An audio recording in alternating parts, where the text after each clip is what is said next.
Dr. Malachi Martin, ex-Jesuit, former exorcist, and one-time advisor to 3 popes, is currently a best-selling author. As a premier investigator of clandestine politics and unlikely alliances of popes and cardinals, his novels offer rare insights into the men who guide nearly 1 billion people in faith and broker the destinies of countries and continents. As a member of the Vatican Intelligence Network, I didn't know they had one, under Pope John the 23rd, Martin helped extend the church into Iron Curtain countries. In 1964, concerned about the corrupting influences of power, Martin was released from his vows of poverty and obedience after 25 years as a Jesuit. He left Rome for New York, where he did odd jobs until a Guggenheim Fellowship enabled him to write his first bestseller, Hostage to the Devil. It was followed by The Final Conclave, Vatican, 3 popes, and the Cardinal, The Keys of This Blood, The Jesuits, and apparently many others. He's a very prolific author. To give you some idea of how he is reviewed, Forbes magazine said, "No spiritual journey is complete without a Vatican page-turner by Malachi Martin." Sacramento Bee said, "It is to Martin's credit that his real-life fictional cardinals have flesh, blood, and bone, sometimes the heart of a South Chicago ward healer." The Dallas Morning News said, "In biblical times, they would have called him a prophet." Publishers Weekly said, "It is impossible not to be impressed with Martin's profound knowledge of men, issues, and history." I could go on and on and on and on. For 30 years, as a Catholic priest, Dr. Martin did exorcisms. So from New York City, staying up late, here is Dr. Malachi Martin. Doctor, welcome to the program. Well, good morning there, Art. How are you? Oh, I am very well, and I am so honored to have you here. No, I'm really privileged to be talking on this vast network. It is really universal. It really is universal now. It's amazing. I heard you describe it from north to south to east to west. Oh, yes. Covers a lot of territory. I'm not, my background, Doctor, is not Catholicism. I'm not Catholic. My wife is. Mm-hmm. So I'm going to stumble and bumble, and I hope you'll bear with me. I doubt if you could stumble and bumble in anything. But anyway, we'll take that as a simple statement. And take this also as a simple statement. Many years ago now, you can tell me how many, yes. The movie The Exorcist came out. Yes. It was the first of its kind, really. Major movies, and it scared the hell out of me. Be honest with you. And as no movie, even with all their horrible little monsters, ever has since. And I'm not sure why. Funny? Isn't that funny? Isn't that interesting? I find that very curious. I really do. Even more than any of the Dracula and the Frankenstein films. Even more than the movies with Alien, where monsters are popping out of people's bellies and all sorts of horrible things. Yes. And I think the reason is because I viewed The Exorcist as real. Yes, I think so. And it did touch on a chord, the existence of a demon, which could, on occasion, inhabit the body of some human being. I think that might be the element, and to set also, that particular picture was set in Washington, real lifetime Washington, and you had real live-looking characters undergoing these horrible contortions and distortions. So I suppose it did. The fact is, Art, that at the back of our consciousness, at least in, I was going to say in the West, but then I know it's the same in India, it's the same in China, it's the same in Japan, and in Latin America. At the back of our consciousness, there's always a fear of the evil one. Yes. Well, there may be a reason for that. The evil one. Now, let me start there by asking you, is there a difference between possession by the devil and possession by a demon? Yes, there is.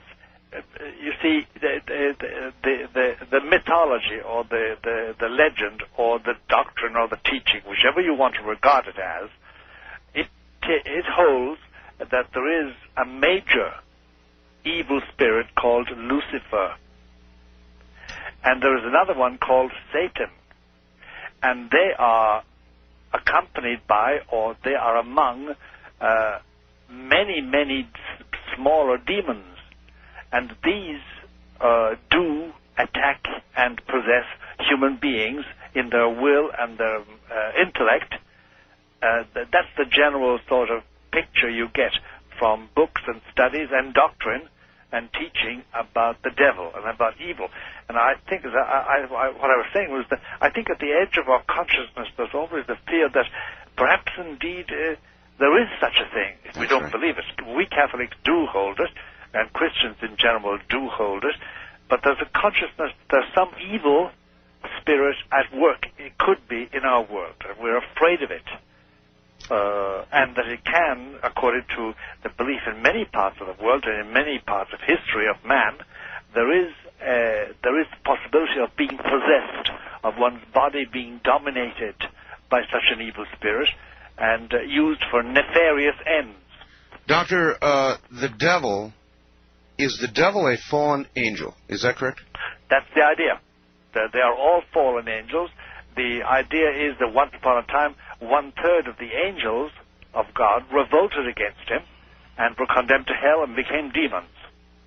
What was the purpose of that rebellion, Doctor? The purpose of the rebellion was simply the ambition of one spirit, Lucifer, the son of the dawn, that's what his name means, the light bearer or the son of the dawn, who said, I will not serve. I will be equal to God. And he was opposed by one spirit who said, who is like unto God? And that's the name of Michael, Mikael, who is like unto God. Mm-hmm. And there was supposedly this huge battle between the spirits, and the demons lost. And Michael and those fighting for God won. And forever the fallen angels, those who rebelled, are condemned to hell and condemned to be evil and to promote evil amongst human beings. How do we, human beings, fit into the picture? It's almost as though the war is over human beings. Yes, it is over human beings. The teaching is that once upon a time God envisaged the world inhabited by men and women and served by angels. But when Lucifer and Satan and the other demons, then angels, were asked to collaborate and cooperate and serve human beings, especially one particular human being who would be God, namely Christ, Jesus of Nazareth, they said, no, we are angels, we are superior to these material beings. We haven't got their limitations, and we don't die, and we haven't got material bodies, we are pure spirits. So they were destined originally to serve human beings, and they refused. Doctor, how old were you when you became a priest? I was 33. 33. 33, and that was in 1954. And when did you first encounter, as a young priest, how did you encounter anybody who was possessed? I know you have done, how many exorcisms have you done? I've done thousands of minor exorcisms and about a couple of hundred major ones. Major ones, in duration and in intensity, are difficult, very difficult, and they're far fewer than the thousands of exorcisms you do every year. Exorcisms against various ailments like, for instance, persecution complex, where you're really being obsessed by a devil or a demon, mm-hmm. or alcoholism, or as the human ills. The list is enormous. Now, I first of all came across it in Cairo. That was the first time that I assisted at an exorcism. Cairo, Egypt. Cairo, Egypt. I was there. I originally started off as an archaeologist, and I was an expert in handwriting ancient handwriting about the time of Abraham. That's about 1700 BC. That's about, 3,000-something years ago. Yes, sir. And I was roped in one evening because an exorcism which was taking place in the poorer quarter of Cairo, the assistant to the exorcist, there's always an exorcist and an assistant, the assistant had fallen ill, and I was asked to substitute. And that was my first experience. Well, it is my understanding. Again, I'm operating from total ignorance here, other than the movies that I've seen. And yes. It may be all wrong. But my understanding is the Catholic Church does not lightly undertake to do an exorcism. No. How does it decide? It decides this way. All right, so somebody comes to the church authorities and saying, look, my uncle, my brother, my wife, my sister, whatever it is, they are showing very funny signs. And there's usually in every good, well-run diocese, there's an exorcist, that is a priest appointed by the local bishop to deal with this. So the first thing you do is examine them, get them examined by a doctor, and find out, are they physically sound? Certainly. You see, there are ailments like La Tourette syndrome or Huntington's chorea, or a simple tumor on the brain, which produces phenomena, produces events in a person's life that look very like possession, but are not. So you must first of all satisfy yourself that there's nothing physical, no physical basis. Then one or two expert psychiatrists, usually people who don't believe in God, by the way, because they're skeptical, must tackle you and find out, are you just plain loony, or is there something they don't understand? And sure. They come back with a report saying, well, the pattern is normal, we can't explain it. Then the church authorities generally say, okay, let's try exorcism. And in the first 20 minutes, believe you me, in the first 20 minutes, everybody at an exorcism ceremony knows whether it's genuine or not. It's quite clear. In the longest or the hardest exorcisms, how long typically might it go on? It can go on for the classic one in the United States was about 2.5 years long. 2.5 years? 2.5 years, yeah. It's been written up very recently by a simple reporter who simply chronicled the entire thing. But I've assisted at ones which went on for, 17 weeks. Oh, my goodness. We measure it in weeks. Sometimes it's only a week. Sometimes it's only hours. It depends. It depends on the tenacity of the demon in possession. It depends on the antecedents of the person. It depends on so many factors you just can't predict. You go into it blind in that sense. You said, you said demons. So the majority of possessions are by demons. That's right, they are. All true possession is by demons. Now, see, there's a distinction between possession and obsession. Obsession is where somebody is being bothered continually by, for instance, cases I have in hand at the present moment are people who are bothered continually by appearances of animals with human faces bothering them, or pressures on them at night when they want to go to sleep. Yes. And funny faces and funny things happening to them. And you finally, when you rationalize it all and had the person examined physically and mentally, you come to the conclusion there are objective events taking place, and they are being bothered and obsessed by a demon, and then you set about chasing that demon away. Of those that have gone past the medical doctor and yes. the psychiatrists, yes. what percentage would you say turn out to be actual cases of possession? My experience would say about 80%. 80%. 80%. Then I would also ask, you said examined by two psychiatrists who do not necessarily believe in God. That's right. Generally, I've always tried to use the services and the skills of psychiatrists who will tell you I'm an atheist. You know, I really don't believe practically in God. Really? So, well, they're not influenced, therefore, by any prejudice. So then there is a good use for even the atheists. Although I must tell you that I've only found one or two psychiatrists who wanted to assist at an exorcism, and generally, one of them I wrote about, Dr. Hammond. He simply gave up all psychiatry. He did. Once he went into the real thing. Yes. My question was going to be, how many people who thought they were possessed were diagnosed, in your opinion, incorrectly by psychiatrists who might tend to, because of their own prejudice, want to claim this apparent malady as their own territory? So how many never made it to you because they were incorrectly diagnosed? A very great number, especially when we come down to a thing called MPDs. It's an abbreviation used by psychiatrists for multiple personality disorders. That is, say, let's take the name Hilda, and Hilda says that she becomes Mary in certain occasions, then she becomes Joan on other occasions, and she becomes Geraldine on third occasion, multiple personality disorder. And for a long time, MPDs were simply analyzed as MPDs. And then, under certain circumstances, they began to find out that it was much more than that. It was a case of demonic possession.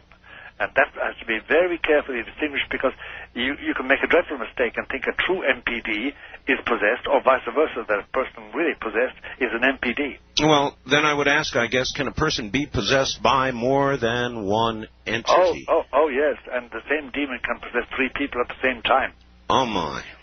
It all depends. The variation is tremendous.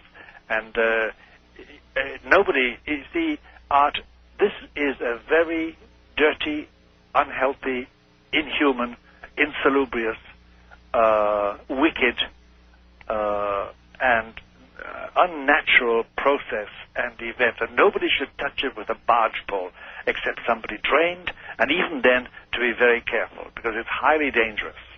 For instance, if you start any nonsense, real exorcism, and a lot of people don't know the difference between that and therapy, the difference between that and prayer, healing prayer, deliverance prayer, as they call it. But if you start something like that and don't finish it, you're going to have trouble for the rest of your life. Well, I was going to ask you about the danger to yourself, and I will do that when we come back. Dr. Martin, stand by. We'll come back to you in a moment. Back now to Dr. Malachi Martin. Doctor, are you there? Of course I am. Good.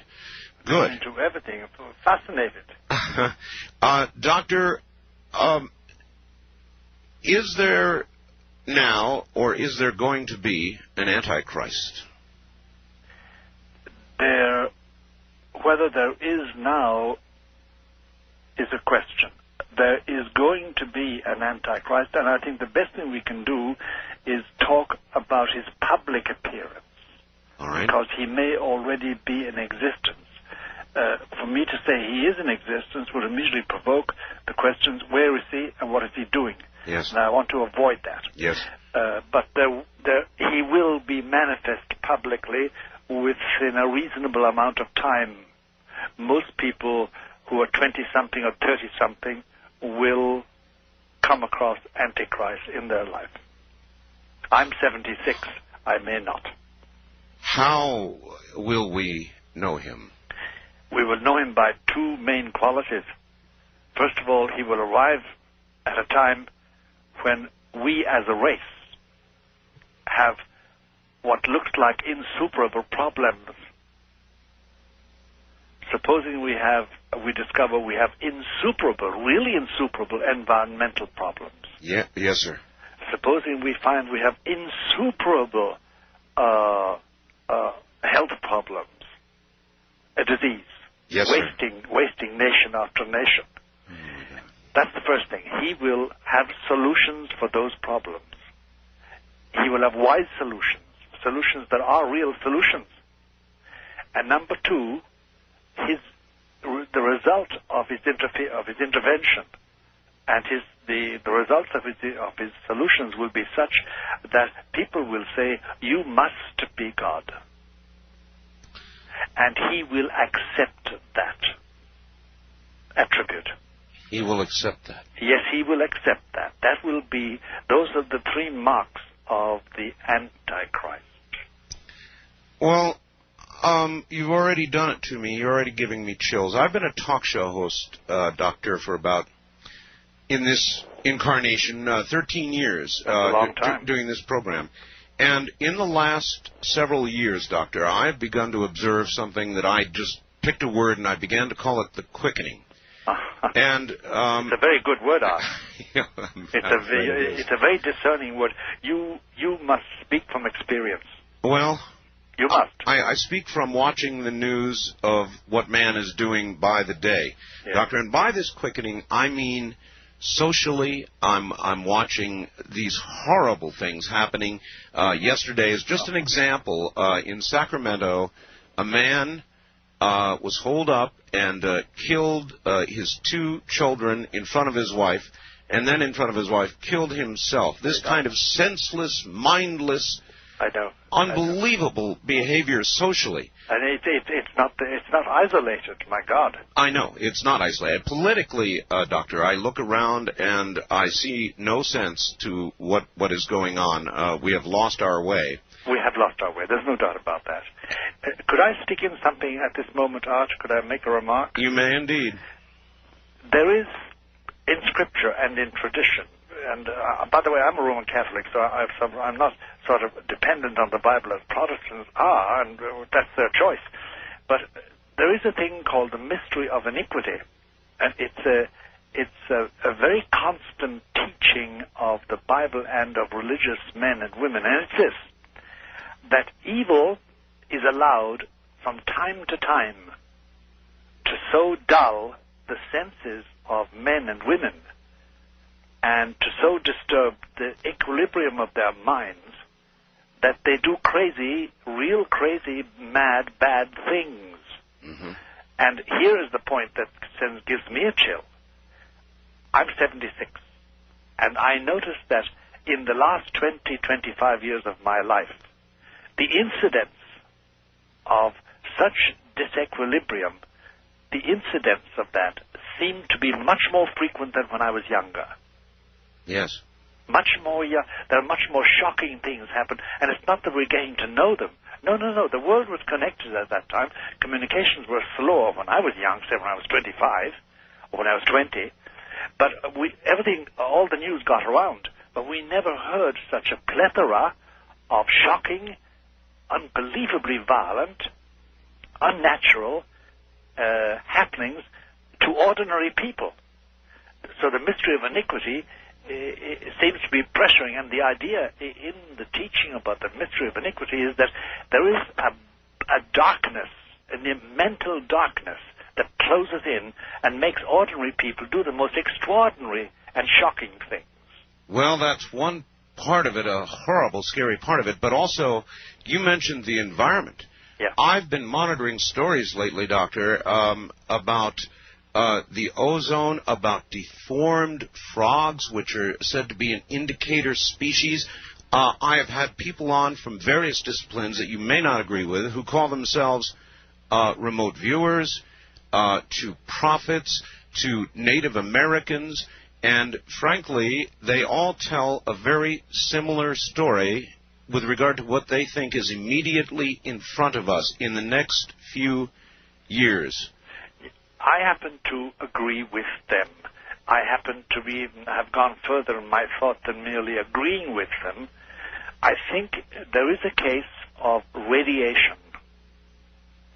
I think that we are being radiated in such a way that it distorts the chemical balance of our system, our mental system. And that slowly but surely, a vast section of the public is being dulled, doesn't see what's happening. Yes. Doesn't realize what is being done to them. These slowly boiling frog. That's right. I mean, the frogs thereby. There was one example of a frog reported here in all our papers in North America, of a frog with one eye in its head and the other in its mouth. Yes, I know. The distortion, the complete ruination of nature. I'm afraid I can tell you more, Father, from the north central part of the United States, across to Vermont, to Montreal, even in Japan now. Yes. Deformed frogs with 4 to 6 legs, as you pointed out, eyes in throats, missing eyes, and I could go on and on. Horrible deformities. Something's happening. Well, and then, by the way, we should also add things we are not told in public. The deformed babies that are born in a section of Europe which is also covered by the Chernobyl explosion, but also simply happening, deformations of adults as well as children. And they're not reported widely. Doctor, a report 2 days ago from London of an abnormal amount of deformed fetuses in Britain. Britain is experiencing more radiation, ultraviolet radiation, as a result of depletion of the ozone right now than are we. Sure. Then, by the way, there's a thing because we're touching a sacred cow when we touch on it, and that's nuclear energy. Yes, sir. I'm firmly convinced from the evidence that, and the evidence by reputable scientists, these are not crackpots. They're men who have engaged in Nobel Prize activities in chemistry and in physiology and economics, and they can point out the effect of radiation on the human frame, especially on those parts of the brain that deal with moral and ethical judgment. And it's a bit frightening because it means that the rise in criminality, the distinct rise in criminality, recidivism, constant crime and doing, and horrible crimes with no reason at all but simply cruelty, is some deformation of nature in itself. And I'm afraid it's on the increase, not on the decrease. Is it reasonable to ask you when a human being is possessed by a demon, what is the purpose of the possession of an individual? The destruction of that individual's soul to such a point that it must end up in hell. Hell being a place, a location, an existence which is totally separate from God. The belief is that everybody was created to be happy forever, and God wants everybody to enjoy heaven, the joys of heaven, the perpetuity of heaven, the peace of heaven, and the ecstasy of heaven.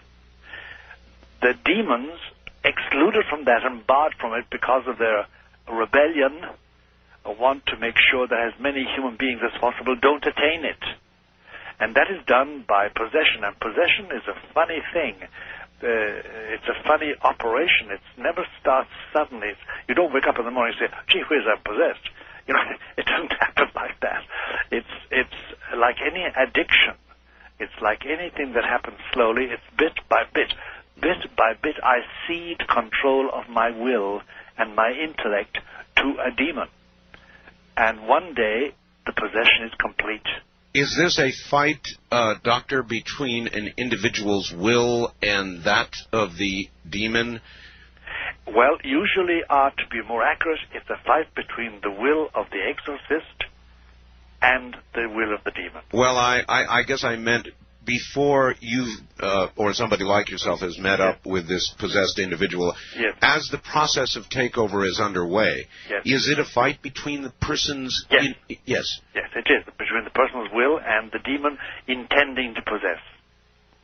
Usually the tendency or the attempt to possess is through deception. For instance, we have, in the northeast corner of America, since 1975, we've had a huge increase in the following type of possession.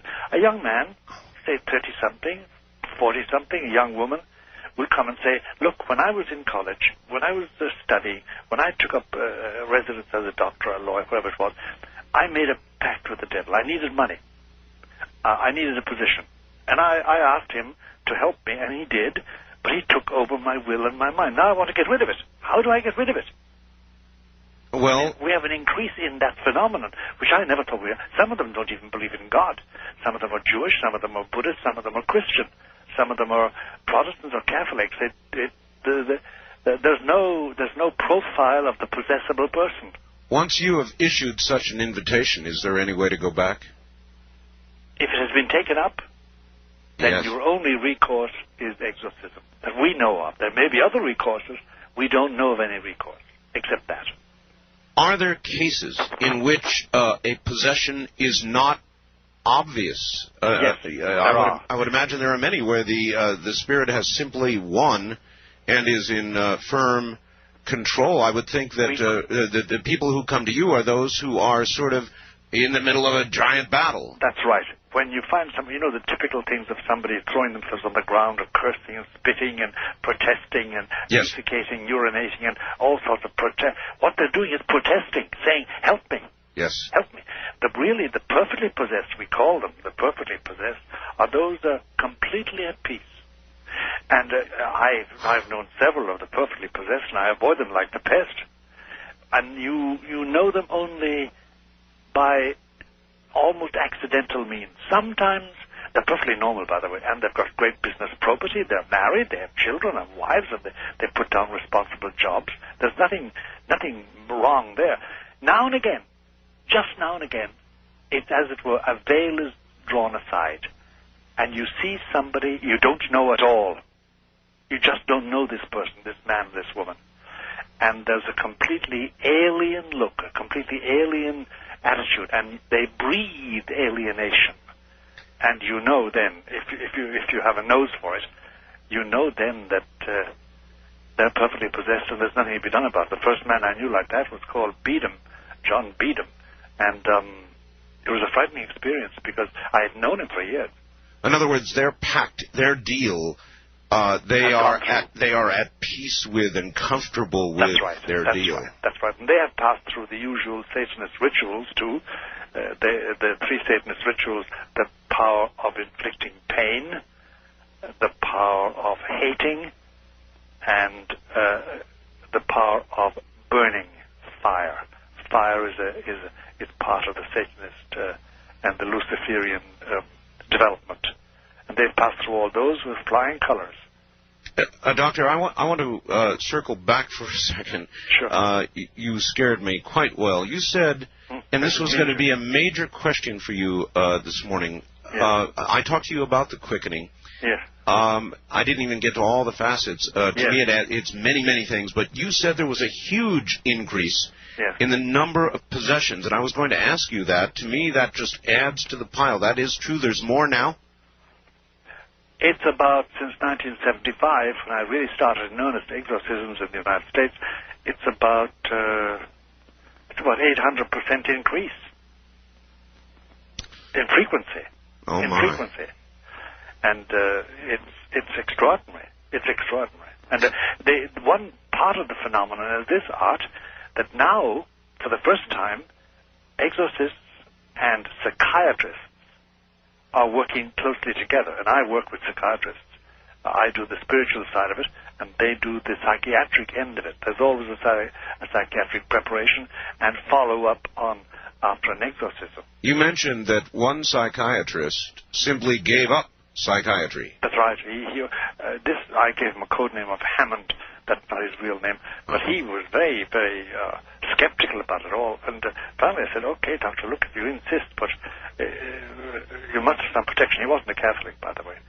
But he was a very honest, sincere man. I didn't mean but. He was.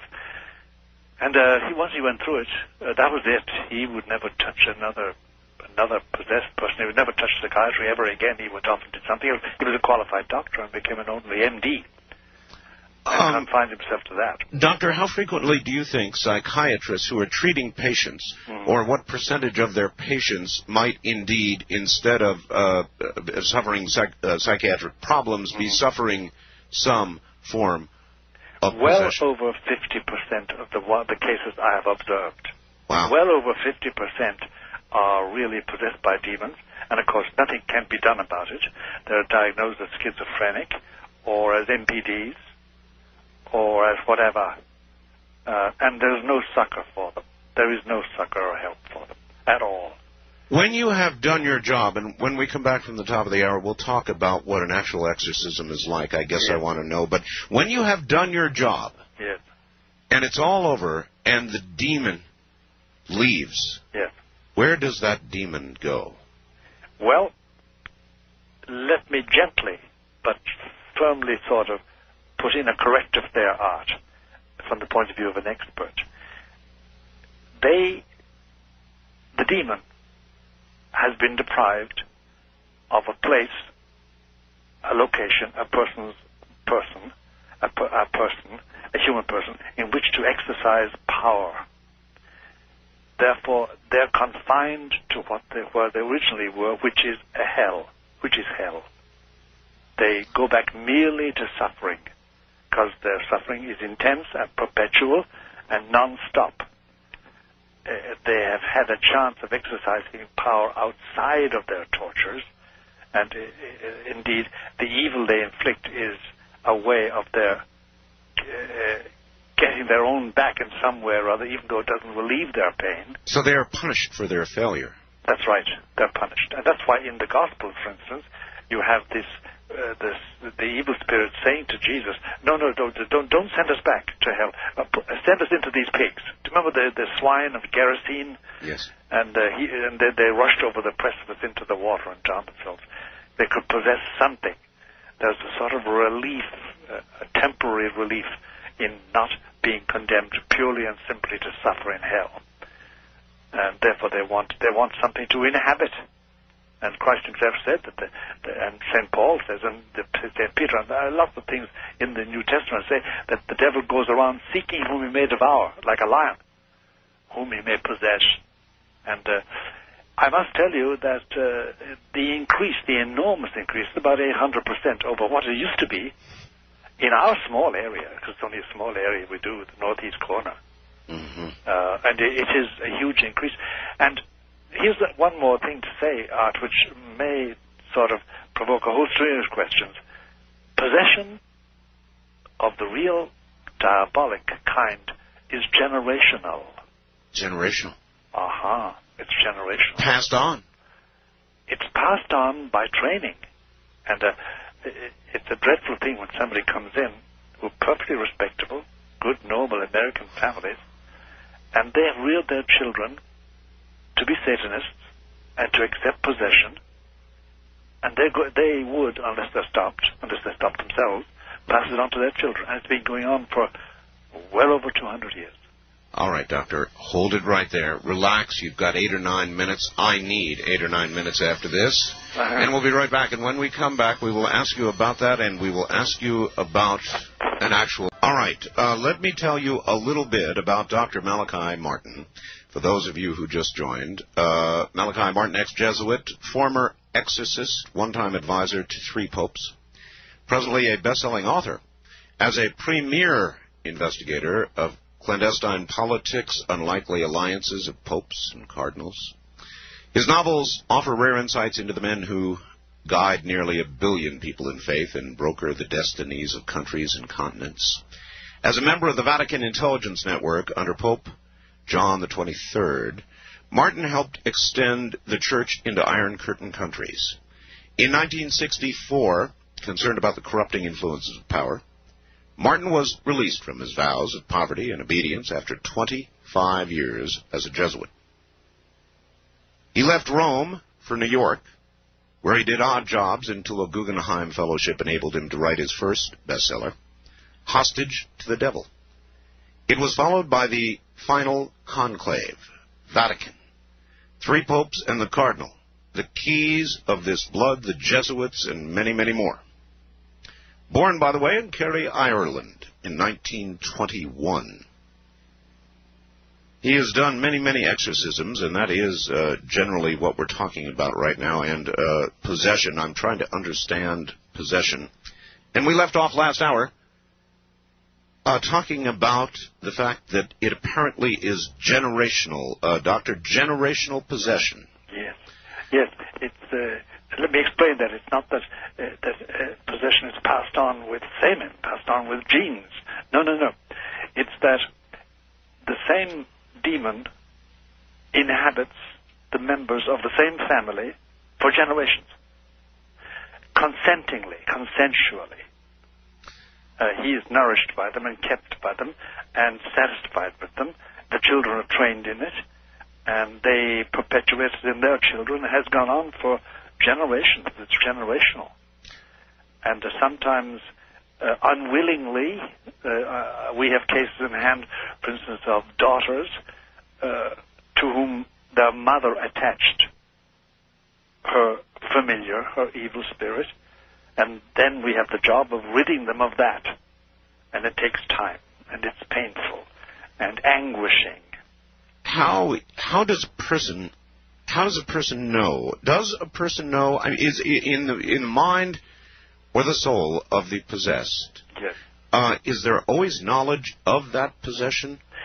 There is, but it can be limited knowledge, and it can also be inhibited knowledge. Some of them can't even tell you about it. Some of them can. It depends on the particular type of demon. There are many types of demons. Some of them are quite intelligent. Some of them are very stupid. Most of them are specialized in one thing and one thing only, and that's all they can do. And it's a reflection of some gift as angels which they had, now distorted as demons. And in these matters, as in everything connected with it, go to the experts. Don't try and do it yourself. Yes. And then do not. There's a big confusion out which we should clear up for everybody, and it's this. There are many healers and deliverance experts, and many people will undergo lengthy prayers and incensings and various ceremonies. But the truth is this, the horrible truth is this, that if there is a demon in your life, and he dictates your behavior at least in one province of life, one area of life, he can only be expelled by direct confrontation, by somebody with authority to expel him. Now, so when I say him, of course, spirits have no sex. They're not male or female. I just use him in the generic sense of the English word. But it's the confrontation. It's not a prayer. Gee whiz, if it was a prayer, it would be very simple to get rid of them. All right, this is something I want to ask about, if I might for a moment, Doctor. Sure. I had a call a couple of weeks ago from a woman who said that she had been in bed, believe this, with her children one night, and she was attacked, Doctor, attacked by some sort of demon or spirit that was actually waiting upon her, actually trying to sodomize and rape her. Sure. And she was unable to speak, unable to move, unable to utter anything. And in the middle of this attack, the phone rang, the answering machine came on, somebody's voice began speaking, and whatever it was left. Now, she said that the only way this thing would leave, and she had been attacked many times, was if she audibilized some sort of something. And she said, I sat there and I prayed and I asked God to cast off whatever this was. Yes.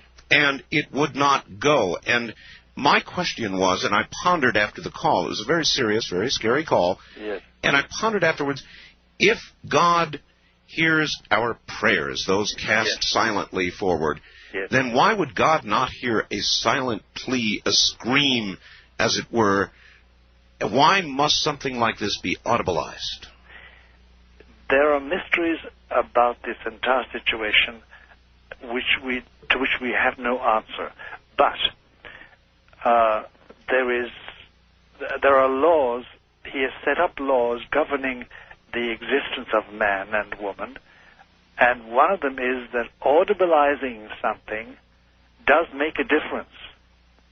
And it can be as simple as this, that the attention that a demon requires of the possessed person, or the person they're going to violate, can be, that possession can be distracted.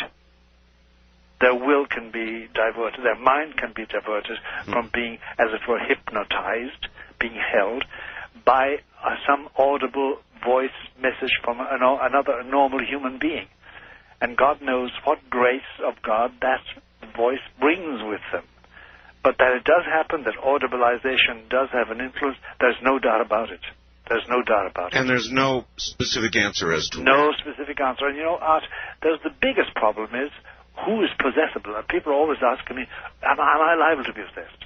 And we have tried to create a profile of the possessible person, but we have found that neither sex, nor education, nor color, nor race, nor education, nor riches, nor poverty. Nothing makes a difference. It's apparently, to our mind, it's random. A random choice. I know very naughty people who are not a bit possessed. They're just very naughty men and women. And then I know people who are not naughty at all, but lapse in one thing, and they do undergo possession. Knowing the nature of humans, if somebody has made, in effect, a pact with the devil, is it not more likely that those cases of possession would more frequently than not be the rich, the powerful, those who have attained great material success or wealth? You would think so, Art, but yes. De facto, no. No. Poor people, people with very little social resonance, people occupying very obscure positions in the social ladder. Everybody is susceptible to some ambition, something they want, either for revenge or for self-satisfaction or for self-advancement, and everybody is liable. So the pact could be something as simple as the wanting or the wishing of a mate or the attention of somebody of the opposite sex, or that's right, to get married. To get married. This man, to get this woman. Yes. You see, for instance, if I could do this now, I want to take the following example, but with great care. Do you remember Susan Smith? Yes. Drowned her 2 children? Of course. Now, for an exorcist, the pattern is very clear. The children were in her way. Yes. Of her ambition, whatever that ambition was. It concerned a young man. Yes, it did. And an exorcist could say about that, it was obvious that they were used as obstacles, they were used by Satan to possess her will and make her commit the grievous sin of matricide. Because she was convicted of that anyway, so I'm not accusing her of anything that she's not convicted of. Of course not. But that would be read by an exorcist as a typical example of possession of the will of somebody to commit a very evil act just for the sake of doing evil, because that's the whole point of the demon, to do evil for the sake of evil. Should somebody like you have consulted with Susan Smith? Well, if I was asked to, generally we people, we're very chary about intervening at all, and there's enough work on our plate to keep us going. But yes. Can somebody, doctor, of any faith be possessed? Yes, of any faith. Doesn't matter. Of no faith at all. Would a Catholic priest perform an exorcism on a non-Catholic? Yes, he would, and we do. We do. Now, it's much more difficult because you can't call on their faith. Except faith, they generally emerge from an exorcism, a successful exorcism, with tremendous faith in God. Not necessarily Catholic faith, but faith in God. Speaking for the layman, there are many people walking around listening right now who are no doubt scared to death because at one time or another in their life, they have probably, in a moment of despair or a moment of need, said, I'd make a pact with the devil if I could just have so-and-so. And they're probably thinking at this moment, there's a pretty good chance they may be possessed. You can't be possessed without knowing it. And you can't be possessed against your will.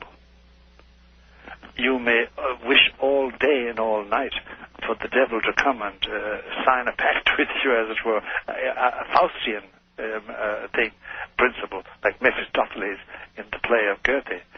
But it can't happen without your knowing it and without you willing it fully, finally fully, bit by bit by bit, so that you needn't be afraid that you're possessed and you don't know it. No, that doesn't happen. Well, are there not, though, no doubt, many people who have achieved success or achieved that goal for which they made that dark wish, that moment, and they certainly must wonder.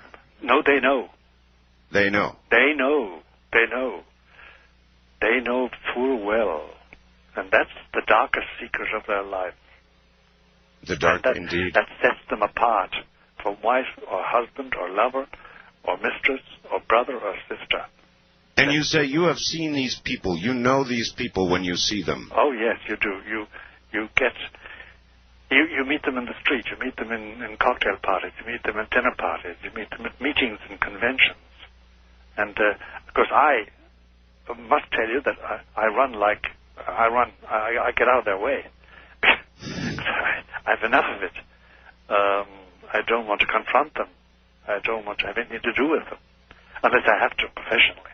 Dr. Catholic priests, how many Catholic priests are capable of or do within the church exorcisms? Nowadays, Art, unfortunately, a minimum.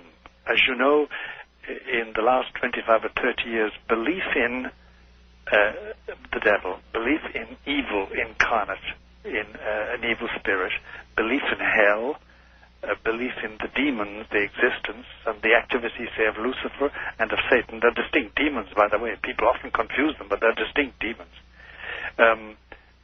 Belief in that has flagged, has got very weak. And the result is that when we started doing a lot of exorcisms here in the northeast corner of America in the 1970s, we finally had to go to Rome and ask permission because the local bishops, some of them didn't believe. So we went to Rome and said, look, these people, we need authority because, by the way, nobody can do an exorcism without being given authority. And it must be a bishop gives authority. So we had to go and get special permission from Rome to do it because we couldn't get it here. Now, some bishops do believe, some bishops don't believe, some priests do believe, some priests don't believe. Most of them want to have nothing to do with it. They know little and they want to know less. That's really, and some bishops, some cardinals we know, say, look, don't bother me. You have all the authority you want, but don't tell me a thing about it. I don't want to have anything to do with it at Possibly all. The source of the hear no evil, see no evil. That's part of it. That's part of it. Because if you have to take into account that so-and-so, this political leader, this particular borough leader, this particular CEO is possessed, it does complicate life, Art. It does complicate life. If a big surgeon, a big psychiatrist, is by way of demonically possessed, it makes a huge difference. Can a person of faith be possessed? Can any person of faith be possessed? Can a person of great faith be possessed? No. Without their renouncing. The time comes when you're asked to make a change.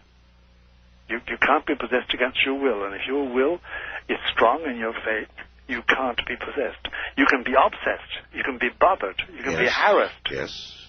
And harassed terribly.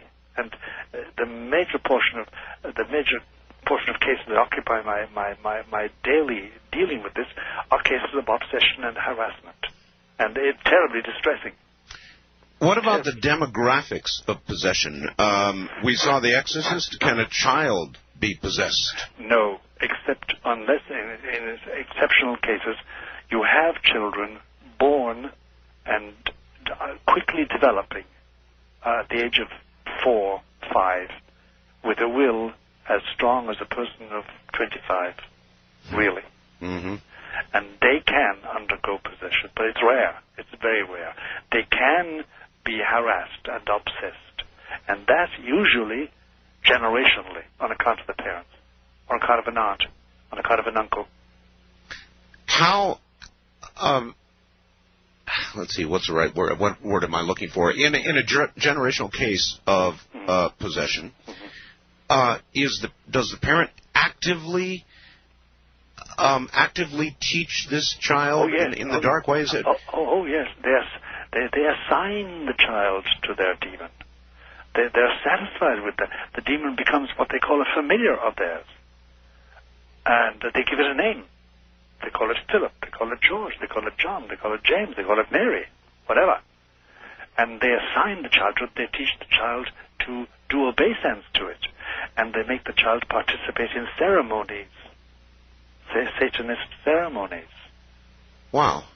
There's a lot of that going on in America today? A lot. It's very hard to say a lot. That it goes on continually and sustainedly in certain areas, yes. And whether it's Boston or whether it's Montana or California or New Mexico, the place doesn't matter. The place doesn't matter. I must confess to you that there is a lot of very impressive generational cases are found or have been found, not all, but a lot of such cases have been found amongst old American families. The old traditional... Yeah. The old originally came over on the Mayflower kind of American families? That sort of business, yes. That sort of business, yes. It's a murky story and has never been written up properly, mainly because, well, it concerns family genealogies, you know, and it's hard to write that up and get it published, and then what's the point? But you come across generational possession and harassment, but possession too, in such families, such old families. Whether they're Dutch Reformed or whether they're Puritan or whatever. I suppose getting it in print, one reason might be the truth, Doctor. All right, back now to Dr. Malachi Martin. And, Doctor, you're in, I haven't even told everybody, you're in Manhattan, aren't you? That's right. I live in Manhattan, Upper Manhattan. Doctor, as a young priest, how did you first... what was your first exorcism, and what was your reaction to it? Well, my first exorcism was in Cairo, Egypt, and I was a young priest, and I was an archaeologist. I was lying on my belly or my back in caves on the Sinai Peninsula, copying inscriptions dating from about the time of Abraham, about 1600 or 1700 BC. That's about, 3,000 years ago, more than 3,000 years ago. Long time ago, yes. And an exorcism was going on, and I didn't know it. When I came back down by plane and checked into Cairo, because I came down every couple of weeks to get a bath and to eat properly. Yes. Because we lived on goat's cheese and black coffee when we were up digging. One of the priests was telling me that he was engaged in an exorcism and his assistant has collapsed, which is not uncommon with young assistants, because in your first exorcism, if you've never done it before, the impact is so great, sometimes you become totally incontinent. It scares you. To the point where you can't move and can't speak and can't help. And everything, all the portals are loosened. You have diarrhea, you vomit, because it's so repellent. It's so shocking. So it's not for the weak of heart? No, it's not. And I'll describe in a moment exactly what is the repellent part about it. All right. But so I was asked to assist, so I did, and apparently I had a very strong constitution, still have, and I hadn't got that effect. It had a disgusting effect. It always has. That was the first time. It was a very sticky exorcism. In general, if you want to understand what an exorcism is like, and what's really the essence, the difficulty, the horror of it is this. You must imagine, say, a common scene. It's a room. It's always within a room, within a house. It's in a room. There's nothing on the walls, no nails, no pictures, nothing that can move. If the windows are there, they're barred with shutters. You don't have glass around the place that can be shattered. All of this is prepared. All this is prepared. And you have the person in question is either violent or not. Most times not violent to begin with. Mm-hmm. And there's either a bed, an iron bed, or a chair, or whatever. You have no table, but you have an exorcist with an assistant, and he has assistants there. The assistant is a priest, and then he has several other people, usually men, dressed in clothes that can take a lot of hardware, and they carry everything in their hands. They have to have a candle, and they have to have holy water, and they have to have the priest's a prayer book, etc. Mm-hmm. Now, here's the point. I said before that people undergo a psychiatric examination, undergo a medical examination, and finally people say, okay, let's try exorcism. Mm-hmm. And I said that within the first 20 minutes, you know if it's a real case of possession, and then you're into it, and you can't withdraw. You can't simply say, okay, boys, let's break up and see each other next Monday. You can't do that. Once you started, you've got to finish it. Or else what? Why? Or else you are pursued by that demon.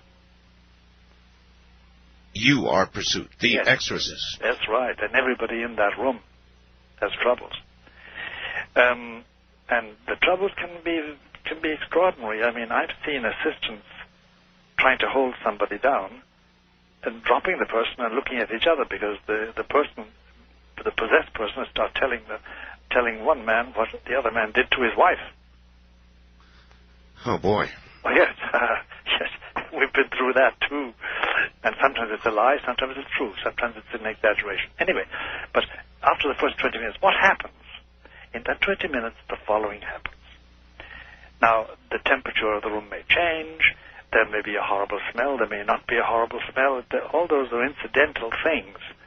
The olfactory experience or the heat and the cold experience. But here's the real point. At a certain moment, if it's really an exorcism, and if we are in the presence of a possessing spirit or a threatening spirit, demon, everybody in the room, the priest and his assistant and the assistants, they know, and I can only call on some experiences of people listening to me, and you yourself, Art.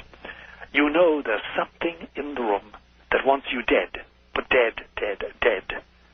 I mean, I've only been twice in my life threatened with real death, but really threatened. Once was in Czechoslovakia, and once was in America. And it's a horrible feeling knowing that unless something happens, you are going to die. Now! Yes. And that's it's like an invisible animal with claws, and it wants you dead. It really wants your life's blood. It wants you extinguished. Has it happened, Doctor? Has an assistant or an exorcist or anybody present at an exorcism ever been killed? Well, no, but they have died of heart attack. They've died of some form of internal health attack. None of them had been killed, exactly, except in one case. I wasn't present at it. There was a case in America where the person was flung out a window and defenestrated and killed 8 stories down. Well, out a window or a heart attack, it's dead. It's dead. But the point is that the experience is everybody in the room suddenly knows. You don't even look at each other. You know. Especially if you've done exorcism before with the same team. You know, this is it. We're now in that presence. And the point is this. Here's the point I want to drive home. It's a confrontation. It's not a series of prayers, of pious wishes, and of deliverance and healing invocations. No. This is a confrontation between the exorcist's will and the possessing demon or the harassing demon. And thereby, then, there comes the conversation. Because the exorcist has to find out the name, what the demon calls himself. If we want to speak about himself, it's not himself or herself, as we all know. But anyway, what their name is. And the name is usually a reflection of their function, what their function is as an evil spirit. And you have to get them to admit that. There are certain rules. You never answer a question put to you by the possessed person.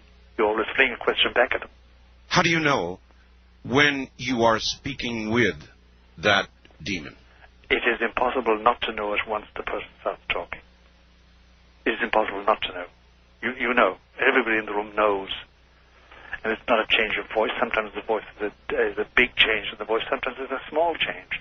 But there's something, the manifestation of the spirit, when it's cornered by an authorized exorcist, is palpably clear, like the nose in your face.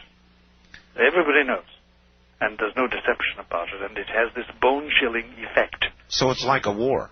It's a war. Once it begins. It's a real confrontation. And this is where people make a mistake about treating with evil spirits. If they think or suspect or know that they're being bothered, they attempt to take it on themselves, and you can't do it. You have no authority. Well, I was going to say, this is one of those don't try it at home things. In other words, that's right. You don't sit by a bed and attempt yourself, not knowing what you're doing, to say a nice little prayer that this spirit will leave the body. You can do that if you want to, and it's okay to do it, and it does relieve the pressure and the tension, blah, blah, blah, blah, blah, but it does not dispossess a possessing spirit. It does not. For that, you need authority. And this is the difficulty that Buddhists and Jews and non-Catholics sometimes come to us and say, we've been trying exorcism and it doesn't work. And one would laugh if it weren't so pathetic at times, because they must have it's only the authority of Christ can get rid of them, can get rid of the spirit. And that's what takes place. And then that can be long or short. It can be a long game of cat and mouse, trying to trap the demon, trying to get it to concede, and then it lapses into complete silence or violence. Doctor, we hear of successes at the end. The story usually ends well. Are there failures? Are there times There are failures where it's total failure. And that is calamitous, because then that means the person goes ahead possessed. It means that the exorcist has sacrificed something for nothing. Because let me explain something to you, Art, which is very hard to explain, but there are parallels, analogies in life that helps. When you do exorcism, you give something which you can't get back. It's like, for instance, any parent who has reared children will tell you, oh, I gave them so much love. Yes. And they're not talking about money or food, but they're thinking about what they gave of themselves. You give of yourself in love and affection and devotion and planning, etc., etc. And you can't get it back. And no parent wants it back, really. Similarly, with an exorcism, the exorcist gives, a little part of him dies, put it like that, and goes away and waits for him in heaven. Little slice of death. Yes, a little slice. And, for instance, after a bad exorcism, I mean a long, unhealthy one, you don't eat very much for a couple of weeks, and you don't sleep very deeply either. You can't. You can't. You've been locked in combat with a very, very insalubrious, unhealthy, anti-human, hating spirit that has communicated with you.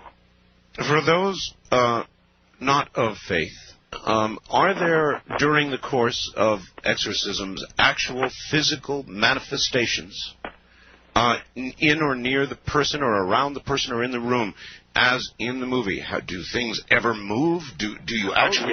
Oh, yes, things move. If there's anything movable in the room, it's going to move. If there are nails on the wall, if there are pictures, if there are windows that can be broken, they'll probably be broken. If there's something which is weak and breakable, it can break. It can move. So you want to have a very bare situation completely. And even then, the exorcist is not free once it's all over. I've been flung out of bed. I've been knocked off stools and broken my shoulder by the demon to get his own back, just to remind me he was there and to make me pay a price for the damage I did. This is like going to war. It's very much like going to war. It is a war. What most people don't realize is that there's a spiritual war on, and as St. Paul says, it's a war with the spirits. It's a war with the forces of evil, the invisible forces that want men's souls. Are there times as a priest where even the very best of men, Doctor, sometimes fear war reasonably? Does a priest sometimes fear entering this war when you know you are about to meet up once again with the worst? Yes, there's always that fear. And a very old exorcist gave me advice years ago in Ireland. I mentioned this to him, and he said, okay, but listen, learn to measure your love of God by the amount of fear in your heart, which is a very profound statement.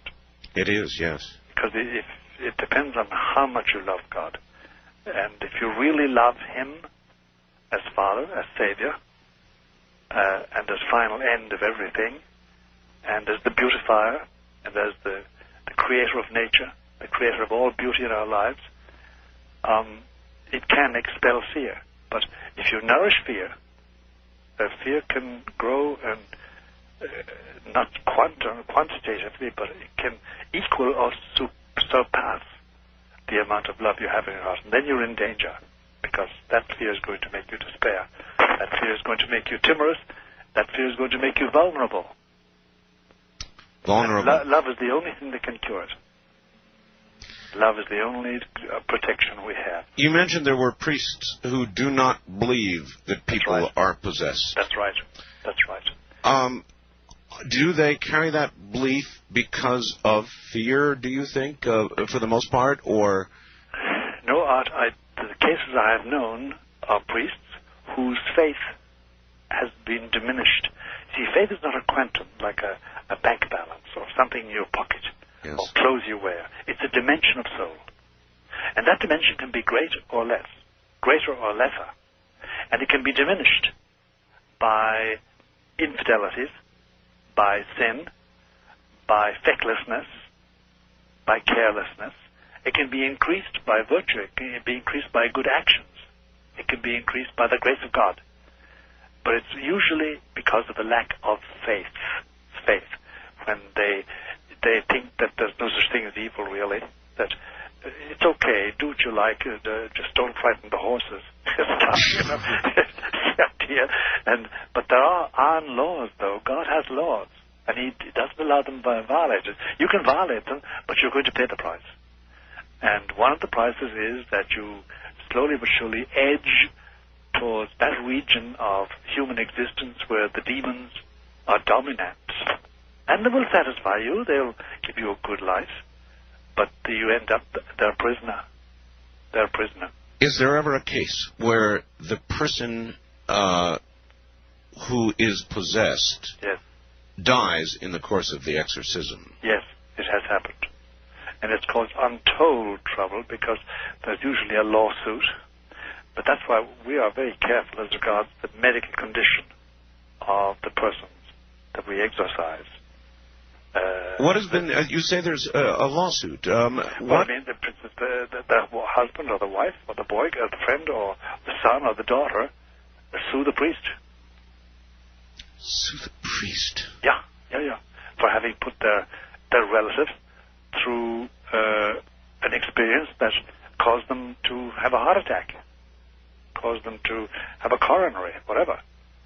It has happened. What would happen, Doctor, to the soul of the person who would die under such circumstances? Under those circumstances, we must say we don't know. There's always the chance. You know the old story between the bridge and the water? This man was pursued by his enemies and living in sin, and he tried to jump over a bridge and swim into the water, but they shot him. Yes. But before his body hit the water, he had repented. There's always this. You never know. You just never know. I just wouldn't like to be in that position myself. Has that happened to you? Yes, it has happened to me. It has happened to me, and it's very distressing.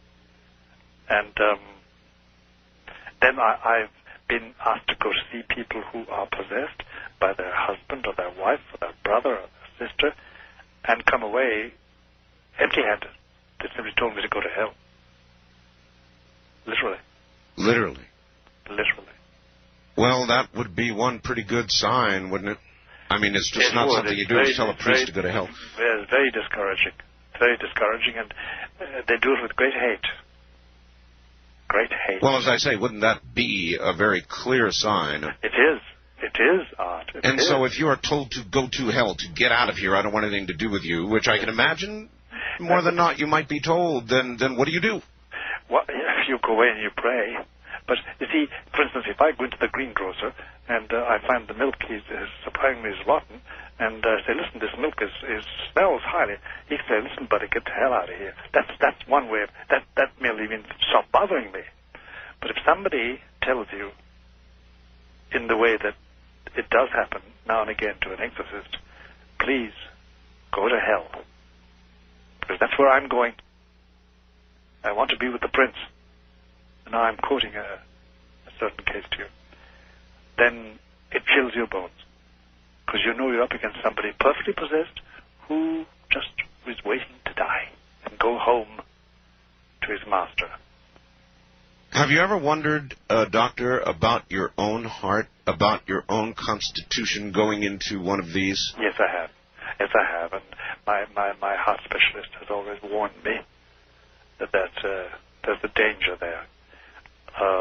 And I know there is. There is. But, you see,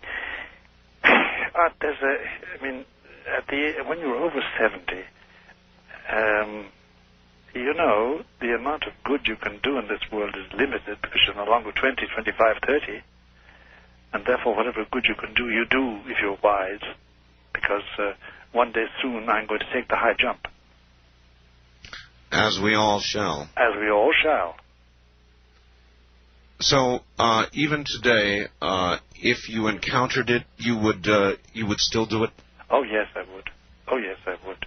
Because the commiseration, the human compassion, and the pity that the Holy Spirit puts in your heart impels you because they are miserable.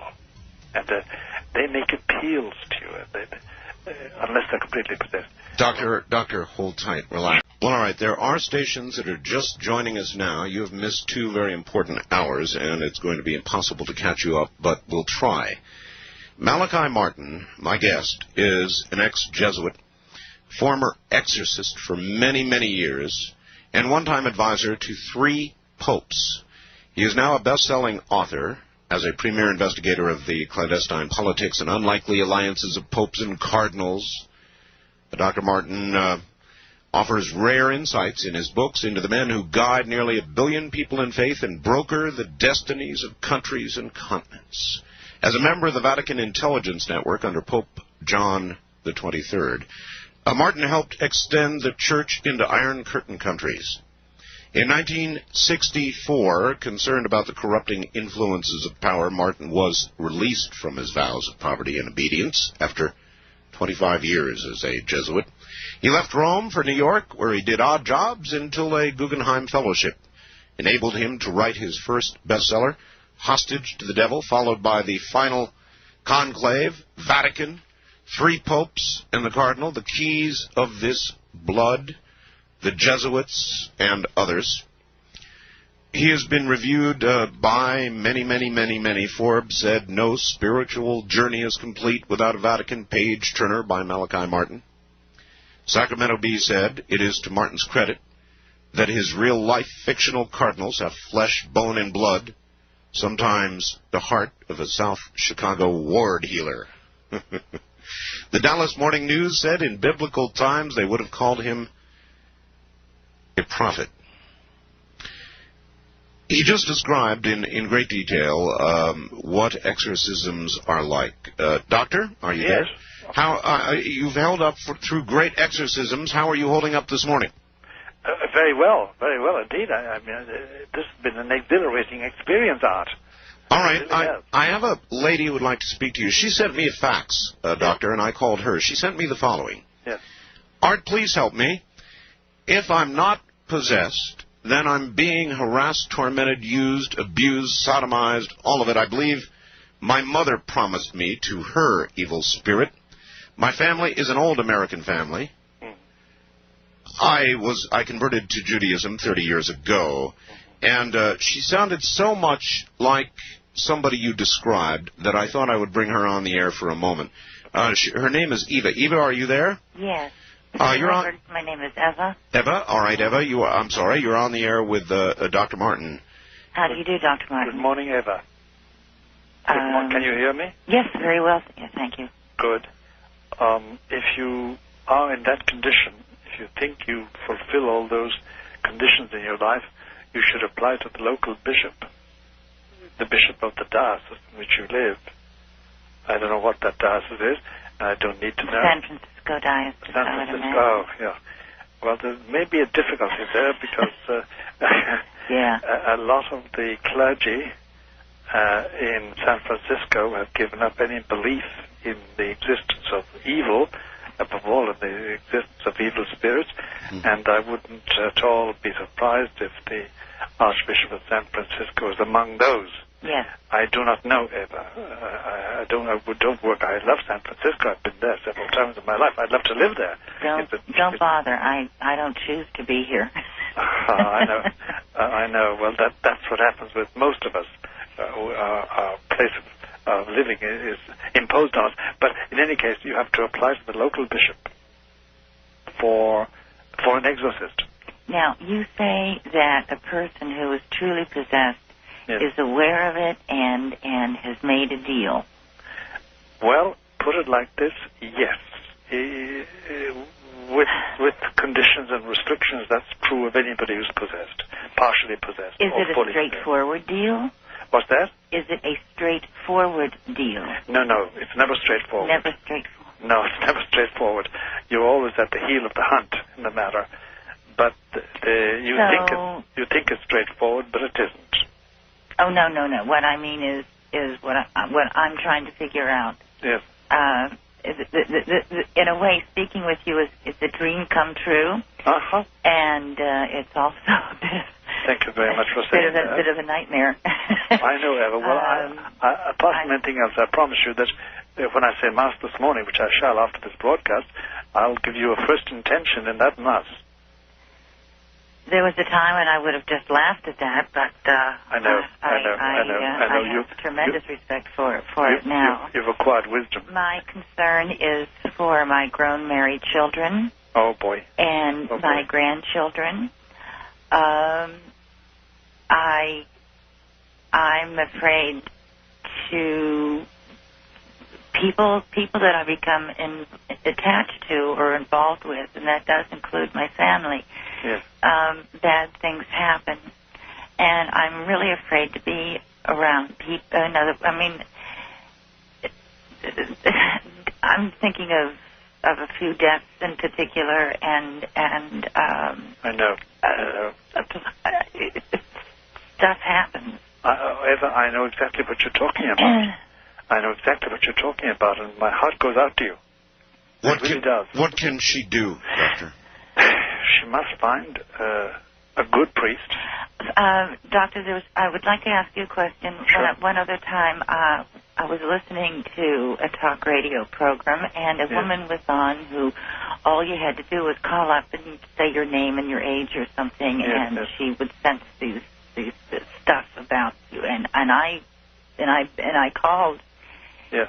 And I gave my name and my age and so on. And she said, there's a very strong presence of a man who's been with you for about 10 years, and you really need to do something about that. And was it accurate? Yeah. It was accurate. Yes, and I didn't follow it up. It's really taken me close to a year to be comfortable with actually saying that. I know, Eva. I would be chary if I were you of any freelancer in this whole matter. No, it's terribly serious. You see, there's no doubt about it. A demon can have information about one without any reference to God at all, without any reference to our safety. I've already learned that. Yeah, they can know things. You need to be under the protection of God. Mm-hmm. And you need the authority of Christ to get rid of any harassing or obsessing angel in your life, because you don't sound as if you're possessed, but you do sound harassed. Yes, sir. And obsessed. Yes, sir. And that's the commonest form of demonic activity today. Now, explain this to me. I, at one time, was even fairly unfriendly about the Catholic Church, but there's been so much movement now that you'd have to decide to there are so many factions. Yes, of course. Which is good, to my point of view. Yes. You say, give myself up to the authority of Christ. Yes. Through an exorcist. That doesn't mean to accept Christ as a savior. It just means to acknowledge the authority that Christ would have in this matter. That's right. Eva, but I must be frank with you. Once you admit Christ as having authority in this matter, and once you benefit by that authority, you'll find that he lives in your heart. Well, he was a Jew.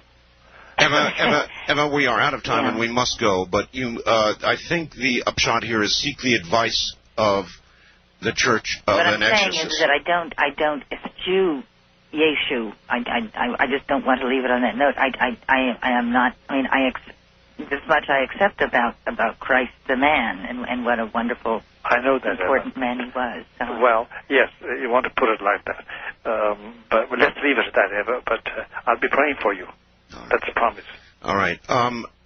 Doctor, I just got the following, and maybe you can tell me the kind of person that this came from. Dear Art, your present conversation with the priest is not without dangerous complications and consequences. I don't have to tell you just how many minds are listening to you on the radio. Minds that can be in turmoil, minds unknowledgeable of the subject and the danger. I beg you to end this conversation without delay.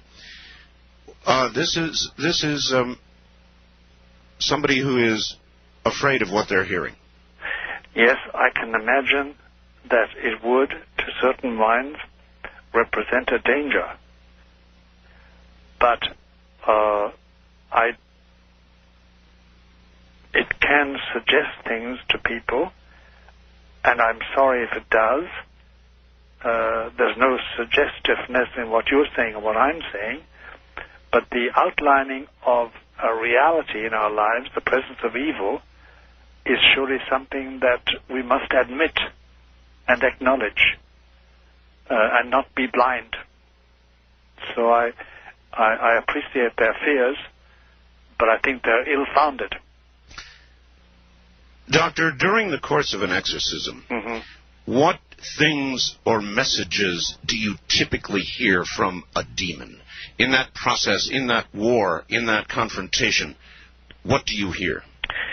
You hear, if you lay yourself open to it, you hear reproaches about your life, your past life and your present life. If there's anything to be reproached, he will throw it at you like mud. Then you also hear, if you allow it to continue, an exorcist must control everything. You hear a lot about what it could be like if we weren't bothered about details like religion. You hear a lot of deceptive suggestions and of peacefulness, and let everybody think and do what they want to do, the message. Then in the extreme cases, you get total blasphemy. They go after you. They try to challenge your faith. Of course, and it's very subtle, and you mustn't be shook by that. You mustn't be shaken by that. You must be able to deal with it and never answer a question, never take up something shoved at you. Always be in control. Yeah, always give command. A priest is also a man with faults, with guilt, with all the things, perhaps fewer than the rest of us, but things that can be thrown into his face to make him weak. That's right, they can. And they can shame him, and they can weaken him. And for that reason, he needs to be virtuous. He needs not to have sin on his soul. He needs to have cleansed his soul in confession. He needs to be clean. If he's not clean, the demon will know it. Is it possible, as in that movie, The Exorcist, that the demon can move from the possessed to the exorcist? Yes. That's the danger. That's the danger. You can't have any truck with this unless you're in control. Do you remember doing exorcisms in which you weakened? Yes, I do. When I was momentarily shaken, yes, by the shocking things said to me about God, about the angels, about heaven, about human beings, about human love above all, and the contempt and the despisement and the ridicule that human love is accorded by the demon when he really talks is something frightening. It's something frightening. And you realize then that all human love is useless unless it mirrors the love of God. So human love by itself is insufficient. It's insufficient. It can be ridiculed and mocked and imitated and reproduced falsely. When it is an echo of divine love, then it's divine. Speaking of false things, Doctor, is it possible or probable that a person taking drugs is more susceptible to the possibility of possession? Yes. In fact, there's a twist to that I'd like to give to it. You can, through exorcism, be rid of a drug habit. Because in many cases, not all, I'm sure, but in many cases, the lapse into a drug habit, the adoption of a drug habit, is the result of satanic influence. demonic activity. What you can get rid of it. What if you were to give out sort of a general piece of advice to people who are wondering about possession, what signs do you look for? This, if in your life there is some imperative coming out of left field, not of your choice, but commanding you, urging you to do something, to yield, to be controlled, and know that that can herald demonic activity. For instance, let me explain something to you. We heard a lot for a long time, we still hear a lot about transcendental meditation, and the essence of it was that you made your mind blank. Yes. You know? Yes. And you channeled. The difficulty, Art, is this. If you do that, you are sitting duck. You open the door and say, come in. And the same thing with the Ouija board. And the same thing with many channeling activities. It is not necessarily the board itself, that's just cardboard, but right. When you use it in that manner, you're issuing an invitation. That's right, and you're saying, the door is open, please come in, whoever you are. You can't do that with impunity. You can't do that with impunity. And many a case we're dealing with today started with a simple thing as the Ouija board, used as a plaything. But it got serious. Mm-hmm. Then there are spiritual seances of the same kind. Channeling. Waiting for the spirits to talk. Oh, they talk. Mm-hmm. Doctor, we talked about earlier the quickening. You talked about an increase in possession or exorcisms of 800%. 800%. In what span of time have we seen this increase? Since about 1969 to 1989. In that time. It's a funny thing. A lot of things have happened in that time in the world and in the Church of Rome, my church, about which I've just written that book, Windswept House. And a lot of it is negative. There's a lot of negativity. And there's been a lot of bloodshed in that time, by the way. And there's been a lot of environmental damage. And surely Lucifer, who wants the death of the human race, will use any means, especially radiation, to destroy human hopes and human life. When we come back after the bottom of this hour, I would like to ask you whether we are approaching the final days. I want to ask you about the rapture. Okay. Back now to Dr. Malachi Martin in Manhattan. Doctor, in your second set of tapes concerning the storm and inside the Vatican, you had pointed out that we are going to be chastised. This is from a gentleman in Beaumont, Texas. That we're going to be chastised. You said it can't be mitigated. There will be catastrophes, calamities, natural disasters. Great sections of humanity will be leveled.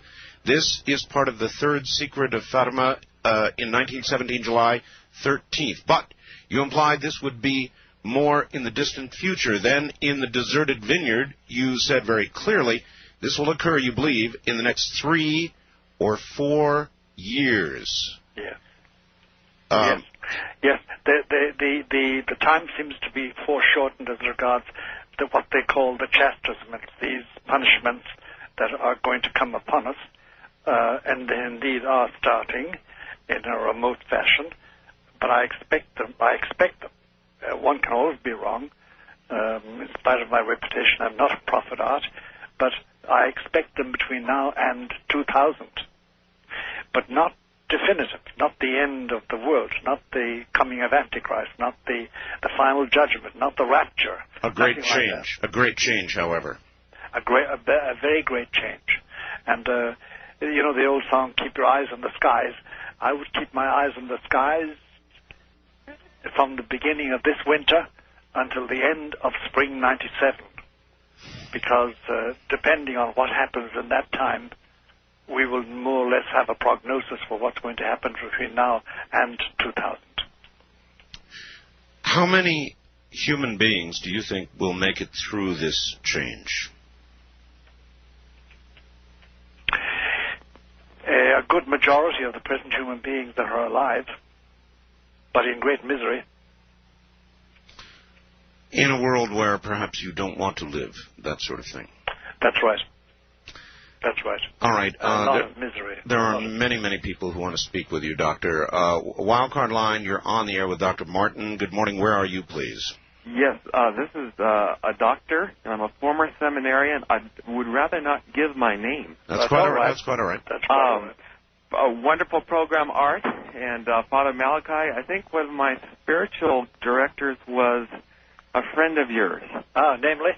Father Menard. Oh, yes. Ernest J. Menard. Yes.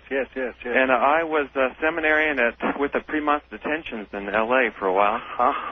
But I wanted to talk, first of all, would you tell Art something about the 3 days of darkness when I'm done? Yes, I will, briefly. And I wanted to just mention, I wanted to talk about how I was a youth minister after getting out of the seminary.